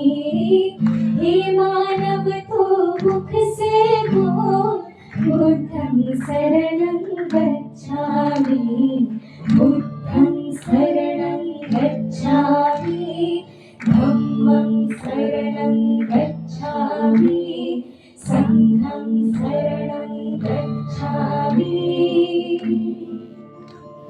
जब अशांति का राग उठे, लाल लहू का भाग उठे, हिंसा की वो आग उठे, मानव में पशु जाग उठे,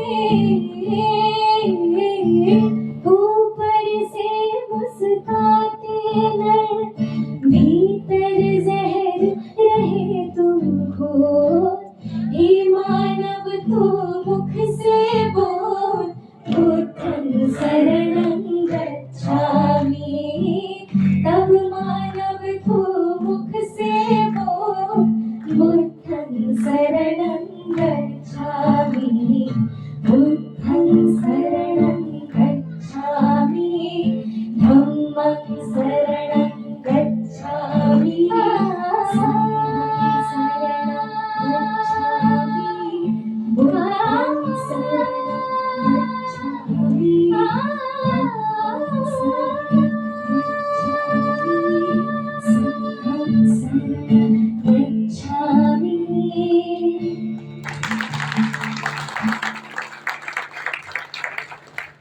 असं वाटतं की मुलाखत कंटिन्यू राहावी, पण वेळेचं बंधन असतं. खूप ऐकायला आवडतं, म्हणजे ज्या कंपोजिशन आहे खूप वेगळे आहेत, म्हणजे आम्ही जे काही ट्रॅडिशनल ऐकतो ना त्याच्यापेक्षा खूप वेगळं आहे असं वाटतं आम्हाला ऐकावंसं.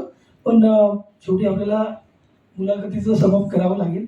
तर मला एक शेवटचं तुम्हाला विचारायचं आहे या सगळ्या याच्यामध्ये, की संगीत क्षेत्रामध्ये किंवा या क्षेत्रामध्ये जर तुम्हाला ज्या नवीन तरुणींना, विशेषतः तरुणींना यायचं असेल, तर त्याच्याबद्दल तुमचं म्हणजे त्यांना काय मेसेज असेल तुमचा, किंवा म्हणजे अकोल्याच्या किंवा कुठल्याही एका छोट्या टाऊनमध्ये येऊन पण तुम्ही तुमची जी स्वप्न आहे ती तुम्ही पाहता, ती मोठी करू शकता, ती स्वप्न तुम्ही प्रत्यक्षात आणू शकता, उतरवू शकता. हा एक तुमच्या लाईफ जर्नीमधनं एक मेसेज आहे. तर मला तुम्हाला तरुणींना विशेषतः काय सांगावंसं वाटेल या क्षेत्रात ज्यांना यायचं आहे? सर इस्पेशली जर महिलांना किंवा जे यंग गर्ल्स आहेत किंवा ज्या मुली आहेत त्यांना बेसिकली त्यांची कॅपेबिलिटीज माहिती नसते. म्हणजे that is a very fun fact की मला सुद्धा हे जोपर्यंत मी मुंबईत आले नाही तोपर्यंत मला पण माहिती नव्हतं की मला कधीतरी शास्त्रीय गाणं गाता येईल. कारण मी लहानपणीपासून ते टू बी ऑनेस्ट शास्त्रीय अकोल्यात असं खूप शिकवणारे तिकडे लोक नाही आहेत किंवा मुंबईत जेवढा आपल्याला स्कोप आहे शिकण्याचा, बरेचसे लोक आहेत मुंबईत, वेगवेगळ्या ठिकाणातून लोक येऊन इथे काम करतात. तर इथे येऊन जो मला ॲक्च्युली शिकायला मिळालं ते मला आधी माझा 1 वर्ष तर हे ह्या विचारांमध्ये गेला किंवा मी शिकणं सुरू पण जेव्हा केलं तेव्हा पण मला 1 वर्ष माझा ह्या विचारात गेला की मला कधीतरी जमेल की नाही जमेल, ते जमणार की नाही जमणार. पण जेव्हा तुम्ही त्यात शिरतात तेव्हा तुम्हाला लक्षात येते की हे मला आता हे कळतं, तर मला माहिती आहे की मी ह्याचं खूप छान करू शकते किंवा मला अजून करायचंय किंवा हे मला अशा वे मध्ये करायचं. तर ती जी कॅपेबिलिटी असते ती बरेचशा मुलींना माहितीच नसते जोपर्यंत ते त्यात शिरत नाही किंवा ते करून नाही बघत. तर मला हेच त्यांना सांगावंसं वाटेल की तुम्हाला जी गोष्ट सर्वात जास्त तुम्हाला आवडते करायला किंवा तुम्हाला जर एखाद्या गोष्टीला युजली आता फॅशन डिझायनिंग म्हणा किंवा ह्याचा खूप गोष्टींचा खूप फॅड आहे किंवा ॲक्ट्रेस बनायचं आहे किंवा डान्सर बनायचं आहे किंवा हे, तर social media is the biggest weapon you have now and that is the best way to give, to see and to try also की तुम्हाला जमतंय की नाही जमतंय. पण आय थिंक मी त्यांना हेच सांगेन की तुमची जी कॅपेबिलिटी आहे ही तुम्हालाच माहिती नसते. So just explore every field, explore every other profession that you want, you can do and you want to try.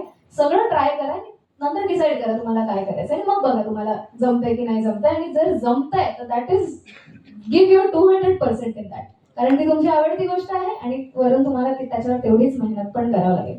So I think लहान यंग गर्ल्सना मी हेच सांगणार की तुम्हाला माहिती नाही आहे तुमची कॅपेबिलिटी, तुम्ही यू कॅन डू वंडर्स.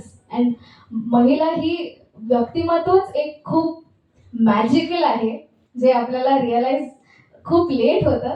त्यामुळे तुम्ही पहिलेच हे गृहीत धरा की तुम्ही आहातच खूप अमेझिंग, म्हणजे तुम्ही बनलेच आहात खूप अमेझिंग एकदम, लाईक टोटल.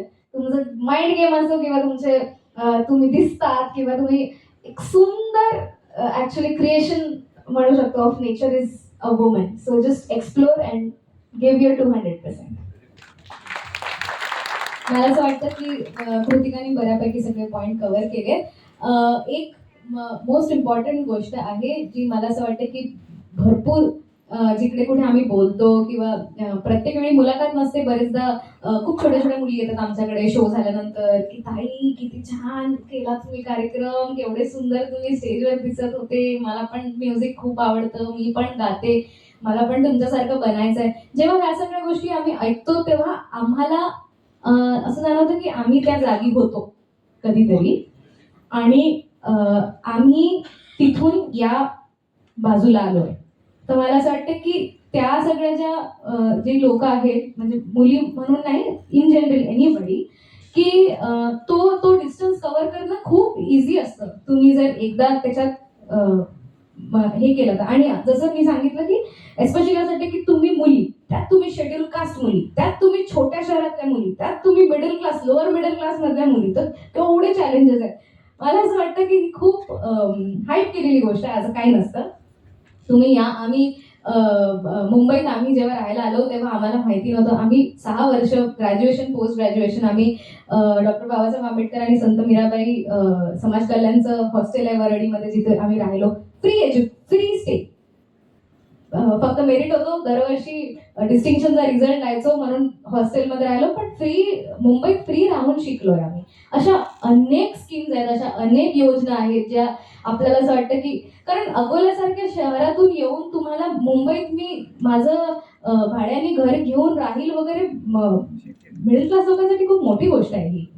तर ते तुम्ही प्रत्येक गोष्टी, म्हणजे आपण असा विचार करतो की कसं जाणार, कोणी ओळखीचं नाही तिकडे आमच्या, आणि मग आम्ही जाऊन, मग मुली आहेत, मग मुंबई चांगली नाही मुलींसाठी, मग तुमची आर्ट फील्ड आहे तर तुम्ही तुम्हाला व्यसनं लागतील, तुम्हाला तुमचा कोणीतरी फायदा घेईल, तुम्हाला कुठल्या तरी प्रॉब्लेम्स फेस करायला लागतील, त्यात आपल्या लोकांना ते डावलतात, आपल्या लोकांना हे होतं ते होतं. ही सांगणारी लोक तुम्हाला 100 मिळतील. मी सांगते म्हणून ऐका, असं काही होत नसतं. तुम्ही पडा त्याच्यात, तुम्ही तुमची स्वतःची जबाबदारी घ्या आणि जबाबदारीने काम करा, तुमच्या सगळ्या गोष्टी मार्गाला लागतील. आपल्याकडे बाबासाहेबांसारखं व्यक्तिमत्व आयुष्यात इन्स्पायर करायला असताना, सावित्रीबाई सारखं व्यक्तिमत्व इन्स्पायर करायला असताना, what do we need? Ramabai आहेत, सावित्रीबाई आहेत, आम्ही we always look up to them for whatever they have done. So मला असं वाटतं की आणखी मला एक गोष्ट, आता आपण एवढं बोललो तर मला एक जाता एक छोटी गोष्ट करायची.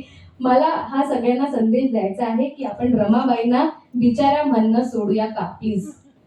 जी बाई नवरा इकडे नसताना जिने आपली 4 लेकरं गाडली आहेत, पुरवली आहेत, ती बाई बिचारी नाही आहे. तुम्ही ही गोष्ट आपल्या रोजच्या, की आपण त्यांना काय म्हणतो, करुणेची मूर्ती मानतो, आपण त्यांना काय म्हणतात, आपण त्यागमूर्ती मानतो, आपण त्यांच्या त्यागाबद्दल बोलतो, आपण त्यांच्या करुणेबद्दल बोलतो, पण आपण त्या किती खंबीर होत्या आणि किती स्ट्रॉंग होत्या ह्याच्याबद्दल कधी बोलणार आहे आपण? We have to change our narrative. So मला असं वाटतं आपण ज्या लोकांना बघतो त्यांना जशा सावित्रीबाई होत्या तशाच रमाबाई आहेत. सो आपण कंपॅरिझन करताना जेव्हा जेव्हा त्यागमूर्ती म्हणू तेव्हा हे पण म्हणायचं आहे की रमाबाई खूप खंबीर होत्या आणि खूप स्ट्रॉंग शक्तिशाली होत्या. खूप चांगलं, म्हणजे मला ह्या जनरेशनचं जे म्युझिकल अप्रोच आहे किंवा काय हे सगळं या सगळ्या मुलाखतीमधनं उलगडत गेलं. मला अजून एकाचे धन्यवाद करायचे आहे की माझे मित्र प्रफुल्ल वानखेडे, त्यांनी तुमच्या नावासाठी खूप आग्रह धरला, आणि आज मला असं वाटतं की जेव्हा ही मुलाखत घेतली जाते आणि जेव्हा प्रेक्षकांनी तुम्हाला ऐकलंय तेव्हा त्यांना वाटत असेल की ही जे तुमची निवड होती त्याच्या मागचा त्यांचा जो आग्रह होता, त्यांचा पाठपुरावा पण खूप होता माझ्या मागे. तर मला असं वाटतं ती सफल झाली असं मला म्हणता येईल. आणि जोरदार टाळ्या झाल्या पाहिजे. आणि आपण समअप करताना ऑब्विसली गाण्यानेच समअप करूया. एक भीमत सुखीचा एक कडवं फक्त आम्हाला चालती कळेल. Okay okay okay. आणि मग नंतर अँथम तुम्हाला जे आवडतं. Yes yes yes. आपण रमाईपासून सुरू करूया, मग मी भीमस्तुतीने संपवते. ठीक आहे. सर्वप्रथम डॉक्टर बाबासाहेब आंबेडकर स्मारक आणि नवी मुंबई महानगरपालिका या सगळ्यांचे खूप खूप आभार. एकदा तुमच्यासाठी जोरदार टाळ्या. आम्हाला लोक माईक फक्त गायला देतात, तुम्ही बोलायला दिला. शो कॉन्सर्ट मध्ये एवढं बोलता येत नाही, पण सर मगाशी पण मला बॅकस्टेज आम्ही असताना असं बोलले की तुमचा पण पर्स्पेक्टिव्ह आम्हाला कळायला पाहिजे ना, म्हणून आम्ही मुलाखतीसाठी बोलवलं. Thank you so much sir. खूप मन मोकळं झालं आमचं पण बोलून, आणि तुम्ही एवढ्या शांतचित्ताने आमचं बोलणं ऐकूनही घेतलं. काही चूक झाली असेल बोलण्यात, कोणाला काही वाईट वाटलं असेल, आय एम व्हेरी सॉरी. आणि मला असं वाटतं की आजच्या या सुसंवादाच्या आणि मैफिलीचा शेवट आम्ही तुम्हाला गाणं ऐकवून करतो.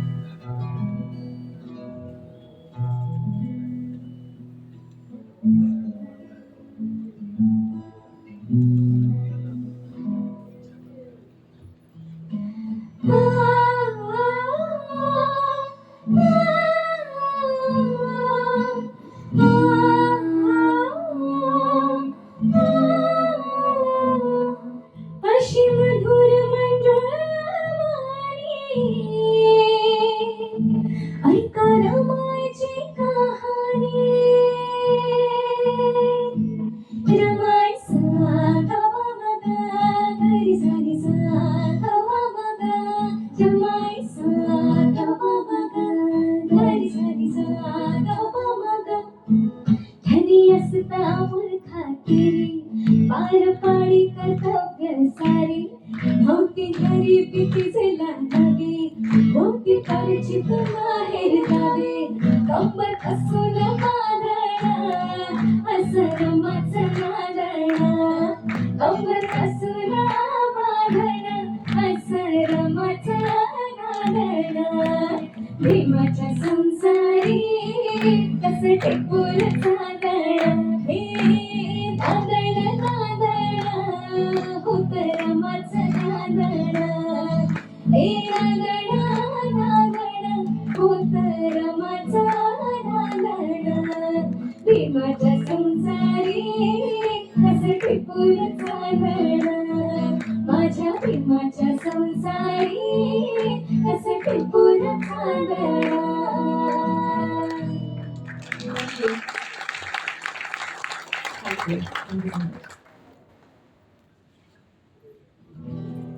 सो हे भीमस्तुती भीमस्मरण जे आहे ते अँथम सारखं आम्ही केलंय, तर त्यालाही मान्य करा. बरेचदा असं होतं की ही तर वंदना आहे आमची, तर आमची प्रेयर आहे ही अशी कशी ऐकायची असं होते, पण ही नव्या तऱ्हाने आम्ही प्रेझेंट करतोय, तर आय होप तुम्ही गोड मानून घ्या.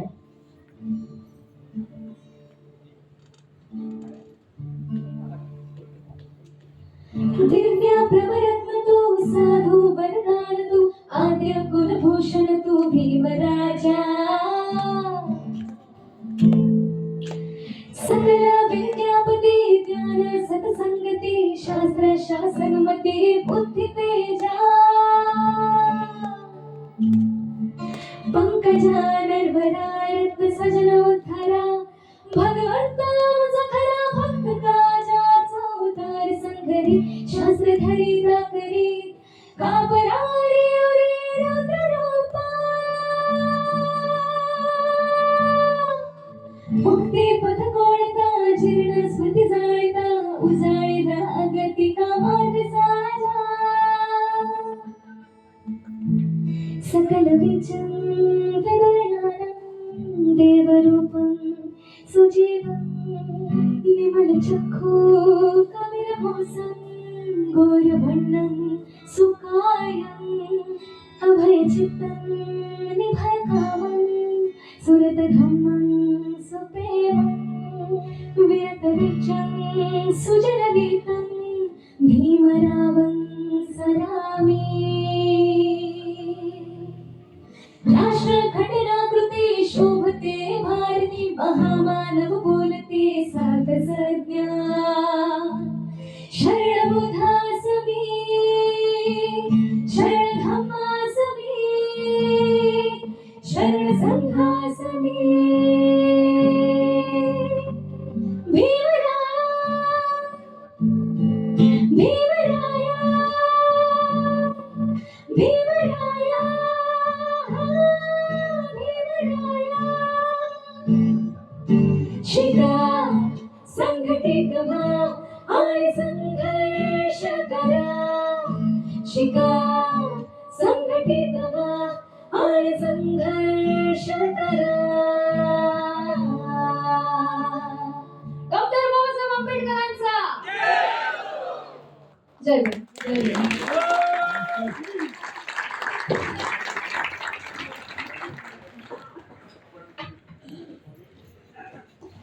आपण पुन्हा एक वार जोरदार टाळ्यांच्या गजरात रसिका, कृतिका आणि नयन या त्रयींचं या ठिकाणी मनपूर्वक कौतुक करूया. आज हे जे कार्यक्रमाला आलेले तुम्ही सर्वजण आहात ना, आपण सर्वसाधारण असे म्हणतो की कार्यक्रमाला गेलो की आपण काय ऐकणार आहोत, तर समृद्ध होणं म्हणजे काय असतं ना, ते आजच्या कार्यक्रमात आपण अनुभवलं. म्हणजे आपण या व्यासपीठावरून डॉक्टर नरेंद्र जाधव, भालचंद्र मुणगेकरजी, रावसाहेबजी कसबे आणि अनेक दिग्गजांची व्याख्यानं या मंचावरून आपण ऐकलेली आहे. पण बाबासाहेबांकडे युवा पिढी कुठल्या नजरेनं बघते, बाबासाहेबांना कशा पद्धतीने युवा पिढीच्या मनामनात पोहोचवायला हवं, याचं जे यांचं निरीक्षण किंवा यांनी त्याच्यावरचा जो मानसिक अभ्यास केलाय, तो खऱ्या अर्थानं नव्या पिढीपर्यंत नक्की बाबासाहेब पोहोचतील हा विश्वास या निमित्तानं व्यक्त करणारा आहे. आणि म्हणूनच आज या कार्यक्रमाच्या निमित्तानं आपण सर्वजण आवर्जून उपस्थित राहिलात. नवी मुंबई महानगरपालिका आपल्या सर्वांचं आणि विशेषत्वानं या तिघांचं मनपूर्वक आभार व्यक्त करते. विनोद राऊत सरांचा देखील मनपूर्वक आभार, कारण की त्यांनी आपला अमूल्य वेळ या कार्यक्रमासाठी यांच्याशी अतिशय सुरेख सुसंवाद, म्हणजे एखादा प्रश्न विचारल्यानंतर आता पुढे विनोदजी काय विचारणार किंवा त्यांना कुठल्या प्रवासाला घेऊन जाणार याची उत्सुकता आपल्या मनात असायची. त्यांनी हा जो प्रवास आणि प्रवाह आहे तो इतका ओघवता ठेवला की खऱ्या अर्थाने ही आजची जी यात्रा आहे, यांची जीवन यात्रा, ती स्वरयात्रेच्या निमित्तानं फुलली असंही म्हणायला आज हरकत नाही. त्यांनी म्हटलं की नवी मुंबई महानगरपालिकेने किंवा नवी मुंबईकरांनी एखादा संगीतमय कॉन्सर्ट आमचा ठेवावा. याचा हा ट्रेलर होता असं आपण म्हणूया. त्यामुळे आपण ह्या पुढच्या काळामध्ये त्यांचा पूर्ण सिनेमास्कोप असा परफॉर्मन्स विष्णुदास भावे नाट्यगृहात ऐकूया, हाही या निमित्तानं विश्वास आवर्जून व्यक्त करतो. आणि मगाशी मला राऊत सरांनी सांगितलेलं की सुरुवातीला यांचा परिचय तुम्ही जास्त करून देऊ नका, नाही तर मी काय बोलणार. त्यामुळे बघा, मी राऊत सरांच्या परिचयापासूनच मगाशी सुरुवात केली, त्यांच्याबद्दल फारसं काही बोललोच नाही. त्यांच्या दोन गोष्टी मला खूप महत्वाच्या वाटतात ज्या इथं सांगणं. एकतर आंबेडकरी चळवळीतील योगदानाबद्दल त्यांना धम्मरत्न पुरस्कार 2024 ला प्राप्त झालेला आहे. आणि केवळ राष्ट्रीय स्तरावर नाही, म्हणजे वेगवेगळ्या शहरांमध्ये त्यांनी अनेक कार्यक्रम केलेत. लखनौला देखील त्यांनी खऱ्या अर्थानं भीमगीतांची संध्या गाजवली होती. आणि त्याहूनही महत्वाचं म्हणजे दिवाळी पहाट जशी आपण करतो तशी त्यांनी पुण्यामध्ये भीम पहाट केलेली आहे, हेही या निमित्तानं विशेषत्वाने नमूद करावं असं वाटतं. आणि आणखी एक गोष्ट सर्वाधिक आंतरराष्ट्रीय स्तरावरची नमूद करणं मला महत्वाचं वाटतं, ती म्हणजे युनेस्को याने 2021 मध्ये प्रदर्शित खून या मासिक पाळीवरील स्वच्छता गीतासाठी त्यांना जागतिक स्तरावरचा पुरस्कार मिळालेला आहे. हेही त्यांचं एक वैशिष्ट्य या निमित्तानं अधोरेखित करणं महत्वाचं वाटतं. आणि म्हणूनच आजचा हा सफळ संपूर्ण होणारा कार्यक्रम, आणि यातून आपण घरी काय घेऊन जाणार आहोत, तर आपल्या घराघरात बाबासाहेब आंबेडकरांचा विचार घेऊन जाणार आहोत. आणि तो विचार नव्या पिढीपर्यंत पोहोचवण्याचं एक ध्येय आपण सर्वांनी मनाशी बांधावं. आणि सर्वार्थानं आजचा हा जागरचा जो दुसरं पुष्प गुंफण्यासाठी सन्माननीय रसिकाजी आणि कृतिकाजी यांनी आपला अमूल्य वेळ दिला, त्याबद्दल त्यांचे पुन्हा एक वार आभार मानतो. आणि उद्याच तिसरा कार्यक्रम आहे, लोकशाहीर संभाजी भगत.